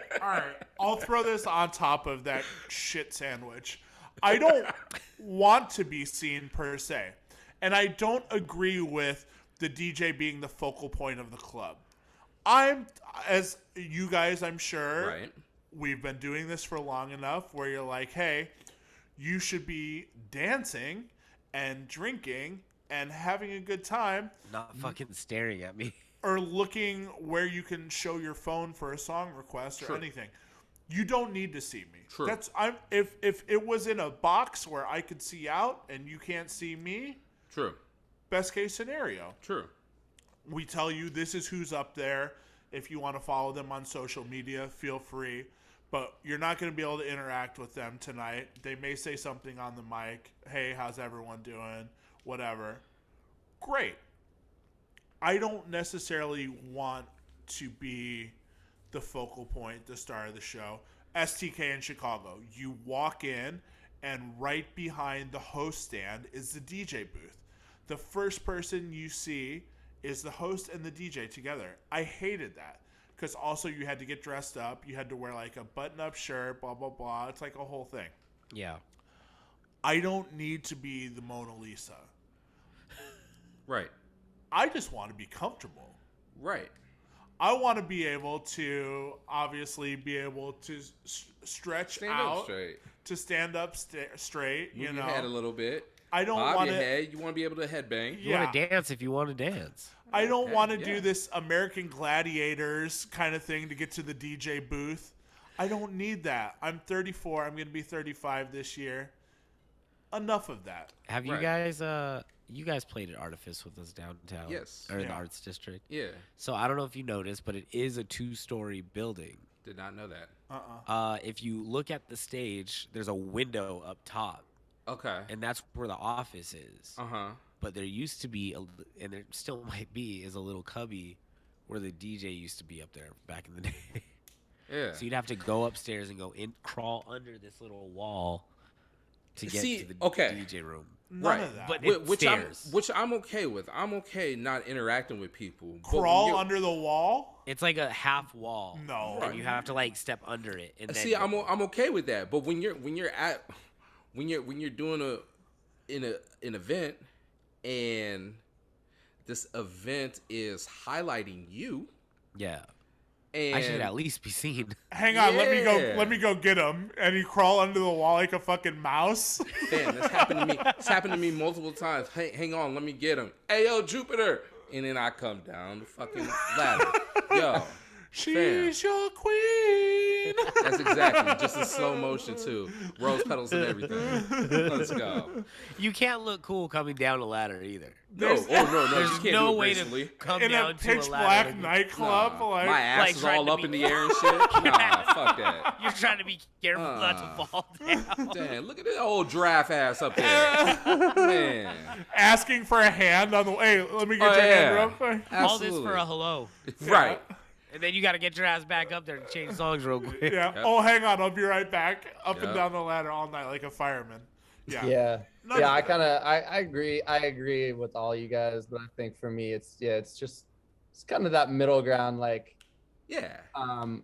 Tube and Maxwell as two examples on the opposing sides are actually a good place to compare. Like for people that don't know the clubs, like these small, like 100-person cap clubs, If through that. the hallway, and Maxwell was set up where the DJ booth is in the corner in the very back, and the bar's at the very front, and then Tube is the same size and Layout, length, yeah. whatever, but the DJ booth is right in the middle, right next to the bar, and then there's tables on the other side, and like neither of those is necessarily like showcasing the DJ any more or less, but the location of the booth is like way better at Tube, just being right in the middle of stuff and being right next to the bar, so that even if people are ordering drinks, they're still next to the dance floor, next to the DJ and stuff. Like that alone creates a better vibe, but it also is always more fun for me because I feel like I'm always more in the mix as opposed to being like all the way at the end of the room. Right. But it's not about necessarily being able to be seen better. It's just like functionality. Yeah, functionality. Yeah. I feel like I play better sets when I'm involved. Same. When you're like taken away. Yeah. I check out. Yeah. Yeah. It's tough when you play those like second story gigs and you're like 15 feet away from the front row. Like, people are dancing, but if you see the room like taking a break to go get a drink, and you're like, and that's the thing, because down there? I'm talking about a gentleman's club, right? That I'm playing at, but in the first floor, they want to make it into a like nightclub, right? And have the gentleman's club upstairs, but you can't see the club part that you're DJing for. Because they only want you to see girls there, my dude. Right. Facts, right? Appreciate but that, they also want the club too, and they also don't want any of the girls downstairs in that part of the club. That's a weird vibe. So customers are going to go where? To see you up and down the ladder. Boom. Yeah. So it's a give and take. It's funny. It's a whole thing, man. And I think when I was younger, when I was like, oh yeah, put me on, in the middle of the room, let me, the CO2 and the confetti and all of this, and now it's just like, if I can be unbothered for the duration of the night and just play music and nobody's coming up with their phone or nobody, hey, can you get on the mic and say this or that? That's great. And I think that's part of going through these waves of DJing, where like in the beginning you take requests and it's your birthday, hang on, let me get on the mic and and let me play 3 songs for you or whatever. But I think the more you're in it and the more you do it, you're like, man, I just want to have fun. I just want to be unbothered. I just want to. I don't give a shit as long as that check clears. As long as that check clears. I don't care where I'm at. Yeah. But also, they never put the bathroom by the DJ booth too. Never. The bathroom is the furthest location it can be for any bathroom ever. All the time. Always. Minus Maxwell. Maxwell was good, where you're right next to the bathroom. True. But man, Disco Pussy's great. You get your own bathroom. That's the best. Oh, see? Every nightclub should have a bathroom, a VIP bathroom. Yes. Yeah, it's a VIP bathroom. Yes. So I love that. you have to have the code. They're like, if you need it, that's the code. I love that. I don't know. That's a whole ass DJ thing. Kyle has a big following. Everyone comes out to see him, and they also ask some really good questions for him as well. So we're going to get into some of them here. Gilroy Gabe says, why are you so sexy? First off, shout out Gilroy. Gabe, I see you, boy. I don't have an answer for that. No answer. All right, that's fair. Our man in the sky up in Chicago, How We Doing, says, do you remember Mad Decent Block Party in Chicago 2015? Oh, hell yeah. Of course. TJ played with you on that one. That was a fun time. Can't Stop Trev said, which evolution of Goku is your favorite? Yo. That's a good question. Someone knows I'm a DBZ fan too. That's huge. DBZ head. That's ooh, it's hard to like loop in Dragon Ball Super stuff because it's just so new that I don't feel like it's connected for me. Because like when I was watching DBZ live on Toonami like back in the day, so Dragon Ball Super has always kind of felt like a different thing, and I did really like it. The animation was amazing, but like it was starting to get to that point where it's just like, okay, where do they stop? Like they just keep getting more and more powerful. Hair just keeps changing different colors now and shit. So for me, like I think the ultimate was like when Goku went Super Saiyan 3, or maybe like Vegeta and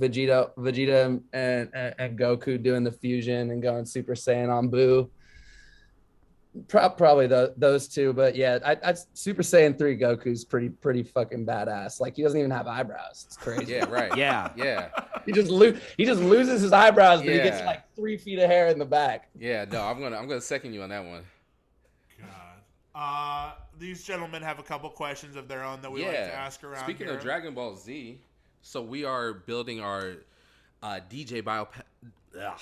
Can't even talk anymore. DJ Biopic Cinematic Universe, okay? So in our DJ Biopic Cinematic Universe, who's playing Neo Fresco?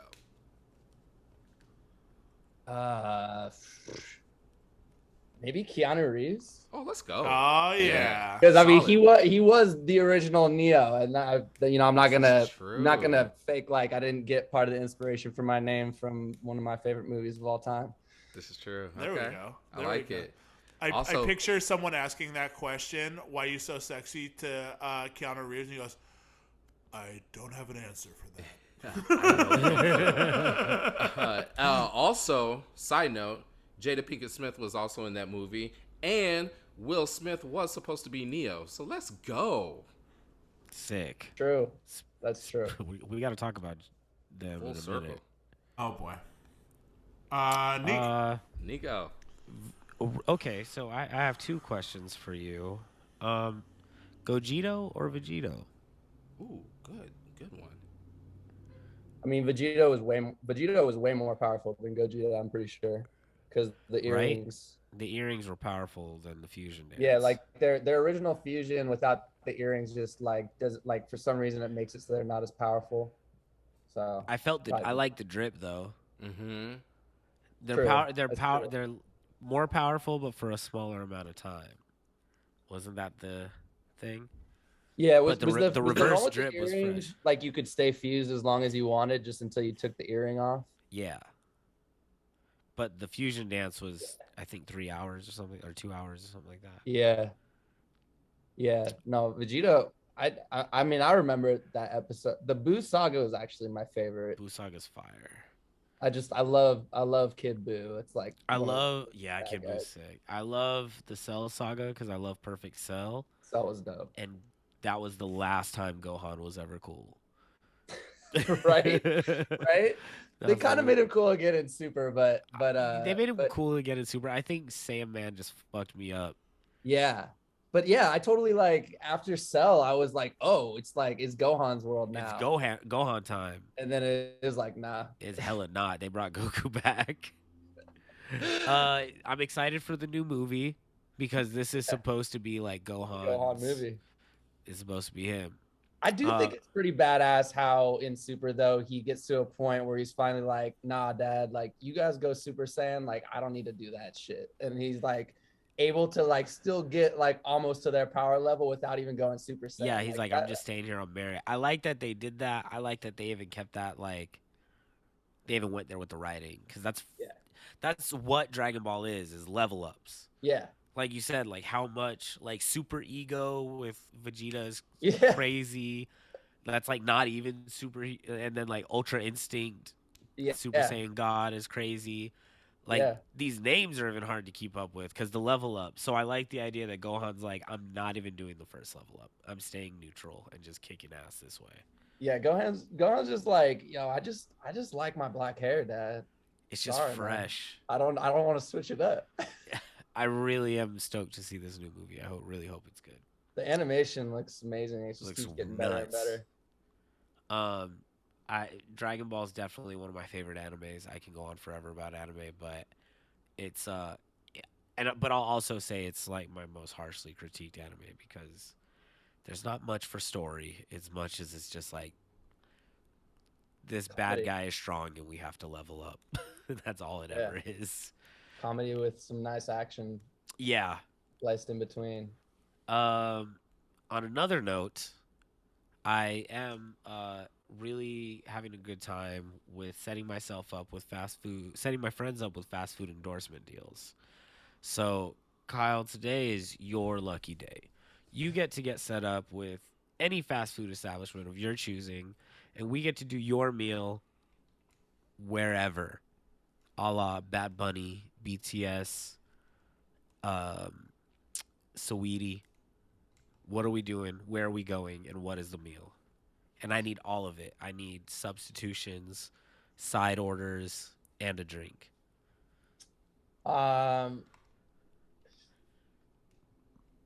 Does it have to be like a nationally known chain?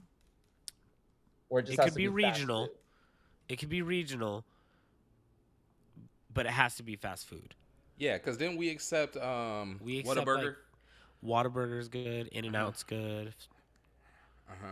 Because my first thought was Roxy's Hawaiian, which is here in Portland, and that's fast, but it's like a local spot. But yeah, that's so good though. Regional. It's so good, and there's multiple spots too. Oh.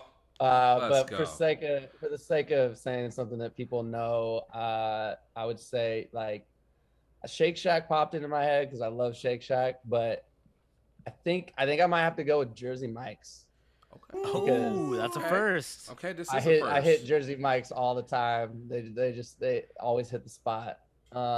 What's the order? And yeah, so for my original order, I gotta like customize it a little. So I'll probably do. I usually get the number 13, which is the Italian, but then instead of just getting it regular like they do it, you have them grill the meat with the cheese, so it's like hot, and then get it Mike's way, Italian. No tomato, add mayo on the rosemary Parmesan bread, and then do some either salsa or cheddar sun chips. Yo, shout out to Sun Chips. Yeah, Sun Chips are Nobody ever gives Sun Chips any credit. Thank you. Shout out to Sun Chips. Oh, you're muted. Yeah, I'm sorry. That's my bad. There you go. Okay. My fault. I was muted. All right. Did you guys hear what I said? No, go ahead. After my Sun Chips, shout out. Okay, Sun Chips. And then, I mean, as far as drinks they got at Jersey Mike's, they have like their own, or it's not their own brand, but they have like a special brand I don't see anywhere else that has like real cane sugar, like artificial soda that's like stubborn, either cream soda or root beer. That's the name. Yeah, and that probably do the cream soda for the drink. Okay, cream soda. That's the vibe. Oh, and the sandwich got to be a giant. It's a giant sandwich too, not a regular. On what bread? You gotta either fill yourself up completely or have a little bit of leftovers for that fourth meal. On what bread? Did you say? What kind of bread did you say it was? Rosemary Parmesan. Oh yeah, that's right. Hell yeah. That's fire. Yeah. I'm good with that. That's fire too. That's the kind of specific answer we want. Yeah. Okay, good. I know it's not. I know it's probably not like the most enticing for most people, but the thing is like I could go get that meal like every day for lunch, and like I'm not mad at that. I'm not mad about that either. I'm not mad at that at all. Is fire. Yeah. Jersey Mike's does it. I'm not mad at that at all. I like Jersey Mike's in the dichotomy of sub sandwiches. Like that blows Subway out of the water. Oh yeah, 100%. You know. Oh, yeah. I would put that up. I'd put that up there with just about anything. Yeah, I don't know. I fuck with that. Few things in the world can beat a really good sandwich. Yeah, I tried Jimmy John's too because I just I gotta know what I'm working with, and True. Jimmy John's is good too, but Jersey Mike's just wins on every level. Yeah, I fuck with that heavy. Let me ask this. We haven't brought this back for a while, but I'm curious to hear what you say. Stranded on an island, only one album. What are you taking? Yeah, I've gotten this question before, and it's so hard because it's like, it makes me want to answer something that I would actually want to listen to forever and not potentially not get sick of, versus like what I would typically pick as like one of my favorite albums of all time.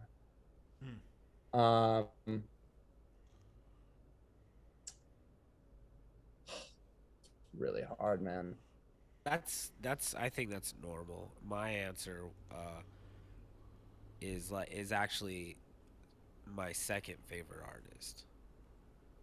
Like so my favorite artist got beat out. What's your the answer? album that I would listen to forever. My number one favorite artist is Prince, but my album choice is Songs in the Key of Life, Stevie Wonder. Okay.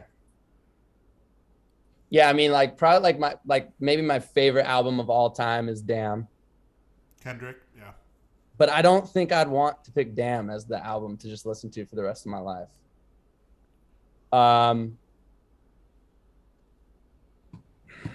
Wow. So hard. One album. And you can't pick a compilation. Do we allow compilations? Yeah. Okay, Crooked did the Billy Joel greatest hits. Yeah. Yeah, you could do a greatest hits. That's fine.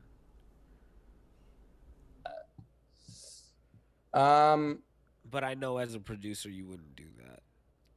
Nah.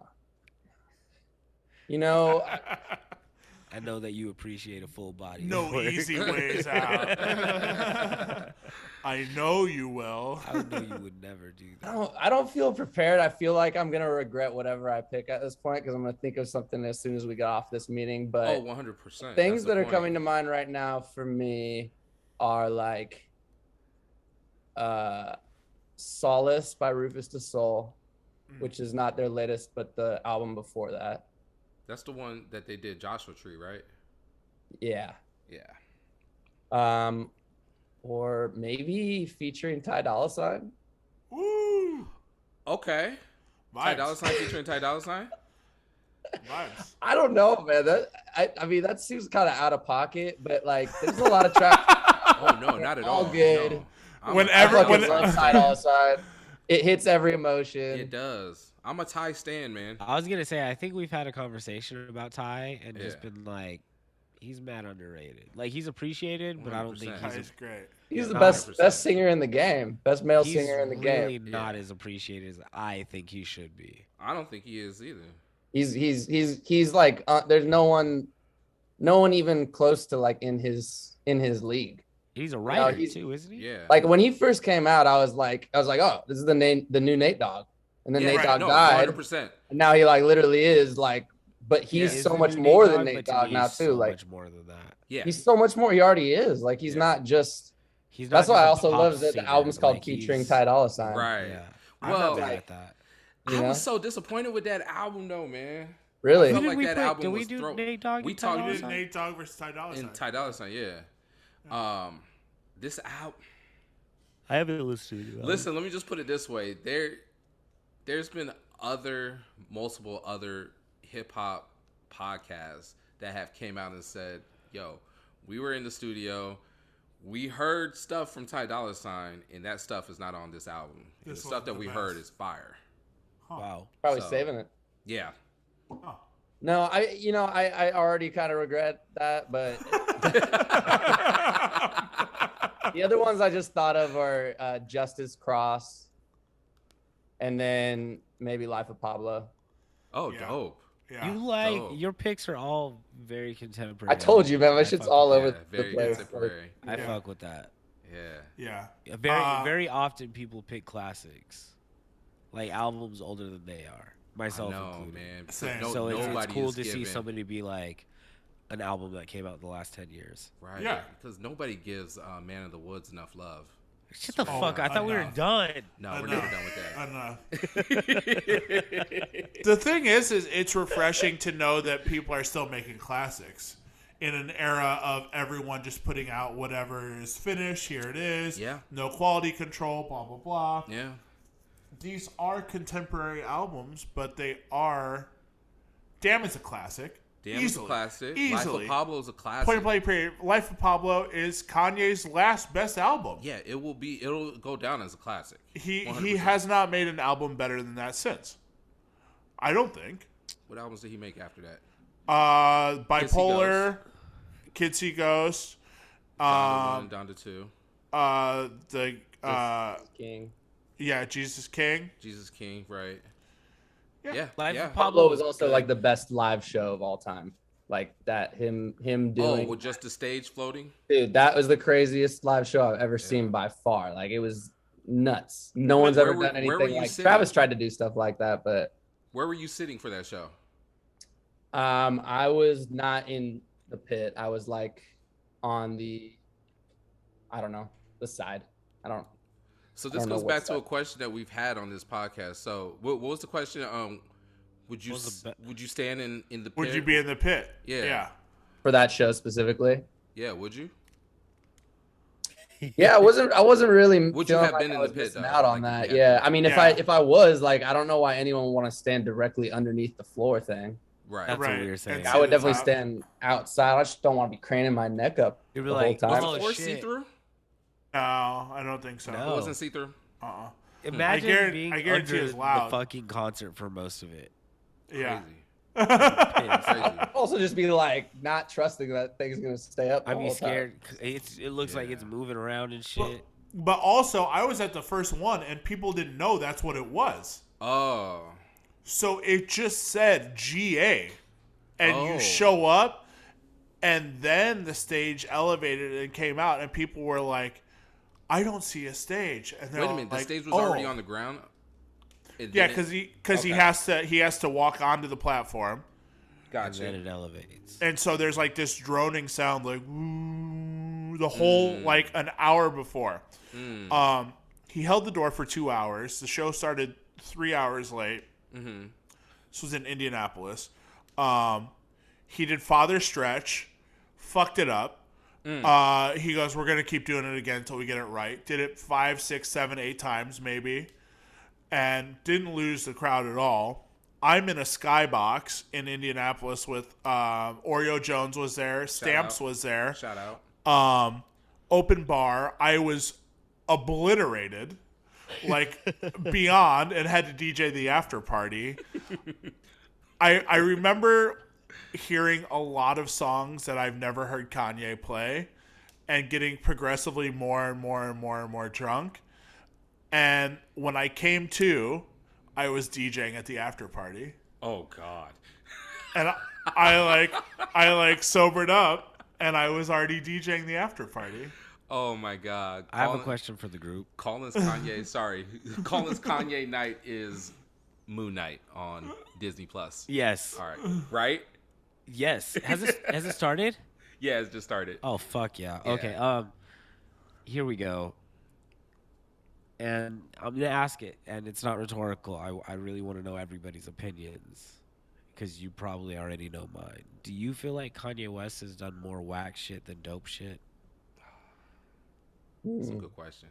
Just in total, on everything he's done. Just out of the entire body of work, do you feel like most of his shit has been fresh, or most of it has been? See, that's hard because right now he's on a run of doing something whack right now. Yeah.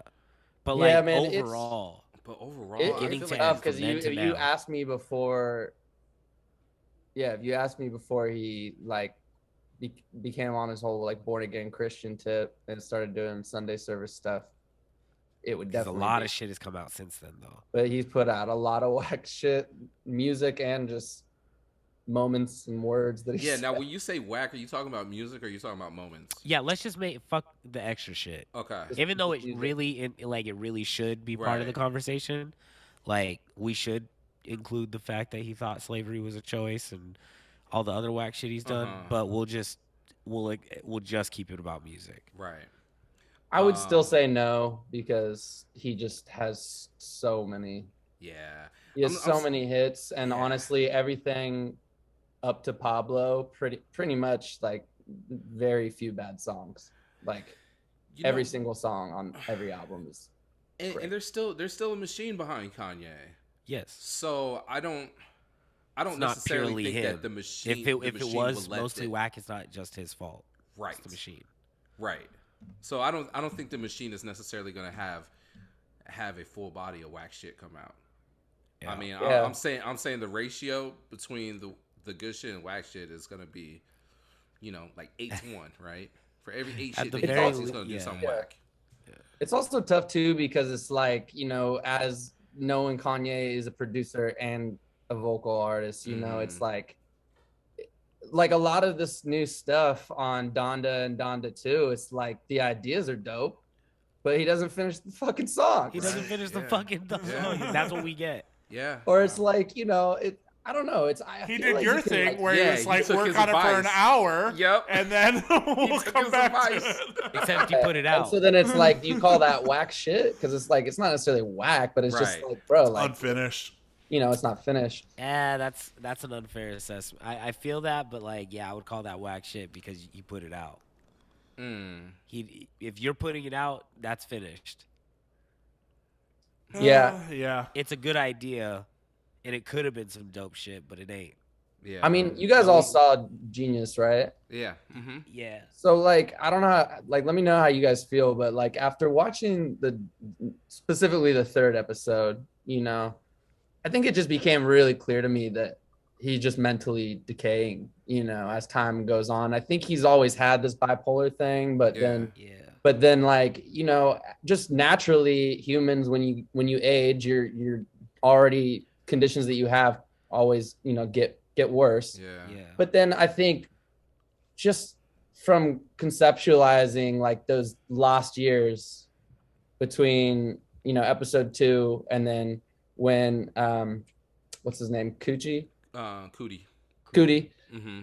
Coochie. when Cootie like comes back and starts filming with him again. Yeah. And just realizing like how like probably on just like that power tip, that no one man should have all that power, like life that his life was for 6 years at least, how much that's gonna like fuck with your head and with already having pre-existing people things. People telling him like, yo, you're so arrogant or whatever, but he's like, yeah, but look, it works, like look, like at the end of the day, it actually I won, so clearly I did something right. So it makes him like double down, triple down on his arrogance and his mentality. And so it's like, I don't really know like if it was avoidable for him. Right.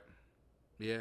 And that's the thing, is like there was something going on mentally. Like that's something that's undeniable. Right. The justification is that it worked most of the time. Yeah. I mean, it's still working. Still working. Oh yeah, I mean he's making billionaire. So it's still working. Still working. Anything he touches is going to sell out, regardless of quality. But that's because he set this framework. Yes. Right. And this expectation, this standard, and now people are just around to see, oh, what's he gonna do now? Yeah. What's he gonna do So, like, just unbiased music fans, though, we're all DJs. I think to a certain extent we hold our opinions to a high regard, at least to ourselves. Is it all good? Is a lot of it good? The new stuff. The new stuff. I mean, look, let me just put because we all can agree the old shit's fire. It's not okay. It's not bad. No, yeah, it's not bad. It's not bad. It's not like I'm putting on something unbearable and I'm gonna do the meme and take off my headphones. Right. It's not that. It's. Does it have? We're now talking about how many times are we gonna go back to an album now? Yeah. Does it have re-listen value? Are you going back? And not much. See, I don't. But I listen. I could say that about. I mean, yeah, you can say that about a lot of shit. You got a lot of shit. Yeah, that's but that's fair. How I know if shit's good nowadays. True. Is if I naturally want to put it on again. True. Like And I my think favorite that's- album of last year was Baby Keem, and it was just purely like obvious to me because I listened to it like 40 times last year, and That's yet good. I didn't have any urge to go listen to Donda again. Mm-hmm. You know, Mm-hmm. so It's just an interesting question that I heard that I think is just should be the litmus test. Go ahead. I can't believe I'm going to be the contrarian on this. I'm going to say something that is a hot one. Jail is one of my more favorited Kanye songs It's not a hot out take. of his entire discography. It's not a hot take. That's a hot take. Are you You serious? feel like that's a hot take? I feel like that's the most marketed song off that album. He did that really, really well with Jay-Z. Let me. Oh yeah, the Jay-Z the version. Jay-Z one. Yeah. And I got goosebumps first time I heard it. Watching the listening party and then hearing Jay-Z, I was like, this is peak Kanye. This is Kanye right in his clubhouse. This was Yeezus. This was Graduation. This was Watch the Throne. I can see Right Watch down the that. Throne This was vibes. even And I Blueprint. can see Watch the Throne vibes from. So this when song. people are like, I miss the old Kanye, you got it for a split sec. No, not even a split sex. City of Gods too. Yeah. City of Gods yeah. is old Kanye, man. Yeah. But That's what I'm saying. I really feel like he delivered on that. And I'm not going to sit here and say it's top 10. It's maybe top 20 for me Okay, or I'll top take that. 30. I'll take that. Yeah. But man, he proved to me, the listener, There's something that he's got a lot of gas still in the tank. Right. When it here's is the thing. on, yeah, I mean, I don't think that Kanye has fallen off by any means. Like, I think Kanye is doing exactly what he wants to do right now. Like, I think Kanye is making exactly the kind of music he wants to make, but he said it in the Genius doc. He said that he was over hip hop. Like, he's not even trying to make rap music anymore. Right. Like, you know, his whole purpose of like what he's trying to do has shifted, and a lot of it is centered upon trying to spread Jesus to secular music listeners now too. And so that's like what he wants to do. he And gave that up with the Pete Davidson shit, though. He was like, Yeah, He came back oh, with he's some- a walking contradiction. He's always for been. Yeah, He's yeah. always been contradicting. I like mean, that. there's going to be a lot of contradiction also when it comes to love. yes. As we saw in the Oscars. I'm going to go there. No, it's Can I go perfect. there? Are we done with this? No, we could do it. We talked briefly about this last night. And I was like, this is one of the fastest moving. quickly. Yes, Yeah, this we're has to be already one of the in most 2 hours. fast. Yeah, this has to be one of the most fastest moving pop culture moments of all time because it already feels old news. Yeah. Correct. Right? And It's exhausted. Everybody wore it out because there's nothing exciting going on in the world. We don't have a wild president that's on the mic. Yeah. There's nothing in the United States. I've heard Granted, we've there's all a heard lot of every shit going angle on. of this But shit. Right. But it's People interesting. it wore out people real quick clung to because it.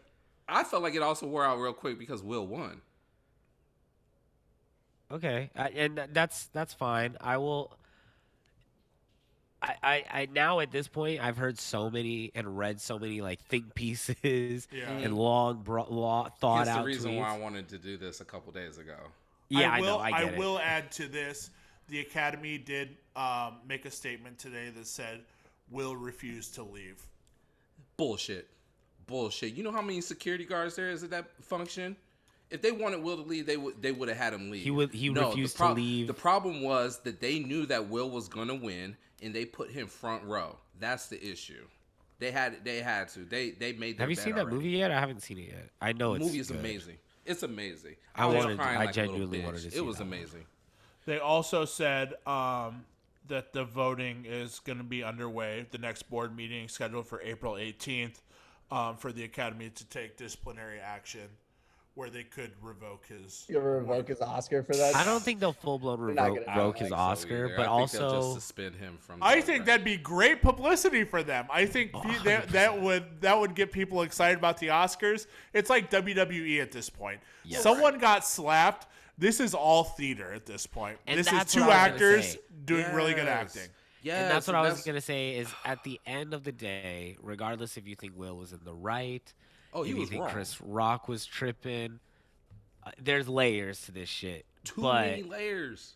There's Even so if it many was layers, sincere, and it's like to me it's dumb that there's this many layers because it's just it has no effect on any of our lives. Right, and your boy Tom Segura was out there saying that this is bad because Will is attacking comedians. No, this is an isolated situation. It's an isolated situation. It's so dumb.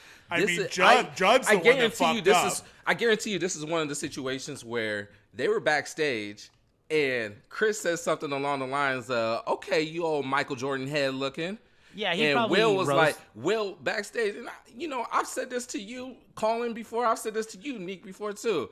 Like backstage, Joey, hey, I'm going to say this when I get up on stage about you, and Will's like, you better not, or I'll smack the shit out of you. And he's like, okay, yeah, we'll see. So I think he didn't know because he laughed. He didn't know because he laughed at the joke. And no, he's gonna laugh because he didn't think Will was serious about going up there and smacking the shit out of him. Well, no, I'm saying about Will laughing because Will quickly got the glance. But that's all this shit is funny because it looked hella fake.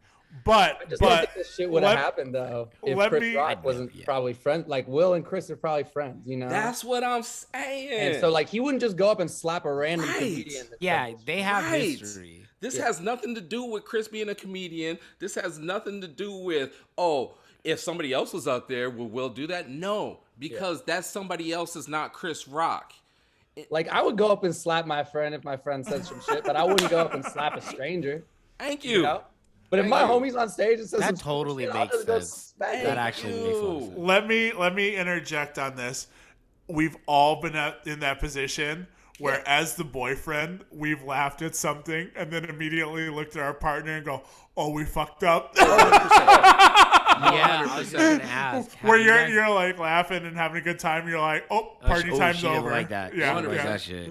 100%. Have you guys ever had to defend your girlfriend's honor? Yeah.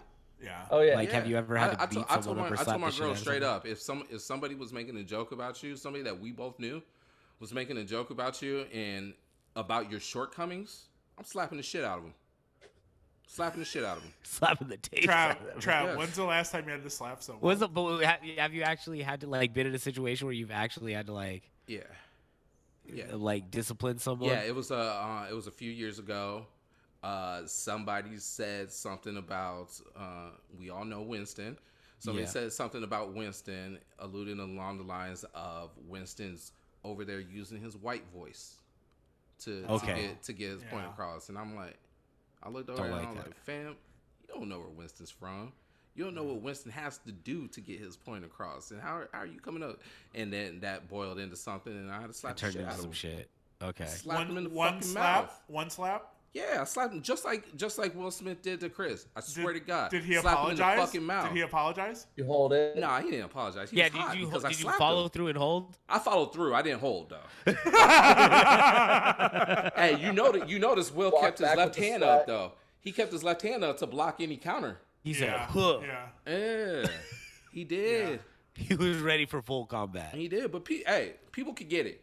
People could get it. If they say the wrong thing, somebody could get it, man. Like this is the L would have been if you slap someone and then get chased and get beat up. If you get beat up by the person you slap, then that's kind of the L. 100%. Here's what fucked me up. So this conversation you had with this gentleman, you guys are right in front of each other, talking next to each other. Will had to get up and walk 50 steps. Or did you get up, Travis? Did you get up? No, I wasn't sitting down, but we was talking face to face. Imagine like having to get up, walk up a stage, and as you're walking, you'll be like, "I'm gonna smack the shit out of this guy." Internal conversation. This is it. I'm on the Oscars. Well, hence the reason why he was crying so much. Because would he have chased him? Would he have done a little? Took over. Yeah, he had adrenaline chasing. That's why he's crying and shit, because he just like, I can't believe I did it. He had to talk himself into it. He's like, I'm already up here. Gotta slap him. I said I was gonna do it. Can't come up here and whisper something in his ear. Right. We're slapping him, and then he got this extra movie ass slap, all dramatic, with a follow through and a stay. Just an actor slap. It was an actor slap for sure. It really was. It was great to see. It wasn't a West Philly slap. It was a very Hollywood. It was an actor slap. It was a very. I've been in Hollywood. It was for a long time, Fresh Prince slap. Yeah. And then he tried to clean it up by saying, "Oh, my mom is with her knitting club in West Philly right now." Yeah, his acceptance speech was kind of wild. It was kind of like, "You're very emotional right now, Will Smith." Hey, honestly though, the speech made sense when he was like, "Yo, Mr. Williams protected his family, and I protected my family." I'm like, "Yeah, Will, You'll get out hell of here. yeah." Yeah, I mean, at least as long as his wife's cool with him, like he doesn't care what the public's saying. Yeah, right. He's gotta go home to her. The last thing I want to say about this, the Oscars needed this so bad. So bad. Oh my God. Their ratings were so low. Yeah. It's been hashtag Oscars are so white. We just had Snoop Dogg basically on Also, the Vibe Awards right there. This was the first all-black produced Oscars I've read. Yeah, Will Packer. Will Packer. Bet this is gonna be the last one. I don't think so.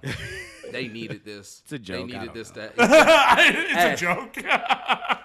But do we have Chris Rock and Will Smith be the host next year though? Oh God. I can see that. Jesus. I can see that too. On a positive Oscars note, our favorite documentary did win an Oscar. Shout out to Questlove. Yeah. Because we all talked about that show. same. And we loved that. And it was the next segment that sucks that has to be the moment that gets overlooked because that's super important. And Questlove did a fucking Oscar. Even though I don't think it was overlooked because Questlove did his shit. Do all those people just like Sly and everyone get an Oscar too? No, they got it because it's for the picture. Yeah, it's not for the soundtrack. Yeah, it's just now if they get a Grammy for soundtrack, yes. Oh yeah, I could see that happening. They could have got an Oscar for. Wait a minute. Soundtrack. It's a music award. Was it up for the soundtrack though? It wasn't. No, best documentary. Yeah, only best documentary, right? Yeah. Yeah, because the soundtrack would have been an original song for the movie. So that makes sense. Okay. Yeah. Yo, real quick, can you tell everybody where to find you at though? Yeah. First, I just really appreciate you guys for having me. That was a fun talk. Of course. Enjoyed it a lot. Neo Fresco on all the socials, just whatever /NeoFresco. And then you can find my music on Spotify, iTunes, wherever you listen. Mixes and remixes are all up on SoundCloud /Neo Fresco. And then I've been just stacking a bunch of new remixes and originals that I'm getting ready to unleash on the summer. So summer's gonna be hot. We all need that. Stay tuned. Yes, sir. Fuck yeah. Neo Fresco, ladies and gentlemen. Thank you, Kyle. Thank you for having me. Appreciate you. So we have a really good episode coming up next week. Double P's is going to be joining us. Mm-hmm. We can make that announcement. Someone very fucking dope that we've wanted to get on the show for a minute. She's been on our list. Yeah, we've talked about her for a while now, right? Like, even when we first started. Probably like 50 episodes in, maybe 30. Yeah, she's definitely been on the list. Definitely stoked to talk a lot more vinyl with her. She throws it the fuck down and is a big collector. And then we have a couple dope projects coming up too. I don't want to mention who just said yes to the podcast. Nah, don't yet. Because I sent over some stuff to her and she's having her manager lock it in, and her manager is going to be hollering back. Which is big time now, huh? Which is very cool. So we have to deal with managers now, huh? She goes, I have to have my manager set a date and time with you because we need an adult that's responsible to handle it so she doesn't forget. And I was like, yeah, no problem. Wish I had that opportunity as well. So yeah, we have that coming up. The 100th episode is quickly approaching. Very excited. We're going to have a couple things coming up the week of to share in addition to that. We're at to be determined. Looking like we're gonna land out in Las Vegas for that. It's gonna be in Vegas. It's gonna be in Vegas. Just where we don't know yet. Yeah. Outside of that, though, any outstanding topics? We have Fabio Foreign. His album's coming out soon, which is going to be, I believe, produced by a lot of tracks produced by Mike Dean. So I'm real excited about that. Hearing Mike Dean on some drill beats. Anytime I get to hear Mike Dean, I'm always excited. So that's cool. Dua Lipa was in town in Portland last night. I was living vicariously through people's IG stories, and you know how we all feel about her on this pod. So big fans, huge fans. Wait, can we talk about this real quick? Hold up. This bootleg world, there was a doll, a Joker doll, and it had the Joker tag next to it. And on the back of the tag, it has the cast of Joker. Here's the cast that they put down for it. Will Smith, Tom Holland, Rashida Jones, Karen Gillan, DJ Khaled. Wait a minute. Joker. What fucking movie is that? What is this? Joker. Joker. Weird. Who's playing Joker in that movie? Is it Will or is it Tom Holland? Oh my god. Oh, that's a good question. Probably Will. Or is it Khaled? Or oh my god, that's great. Khaled dancing down the stairs? Man. Or is it Rashida Jones? What's up? Rashida Jones, holler. Holler. Well, there's been a woman Joker in the comics. Yes. Martha. It was in like a Martha Wayne situation. Yeah. Yeah, Martha Wayne ended up being the Joker in the Flashpoint comics. Flashpoint. Yes, because she is an Arkham, so it only makes sense. I'm about it. I would go see that Will Smith, DJ Khaled Joker movie. I'd see it. I'd see it. Khaled dancing down the steps to Joker.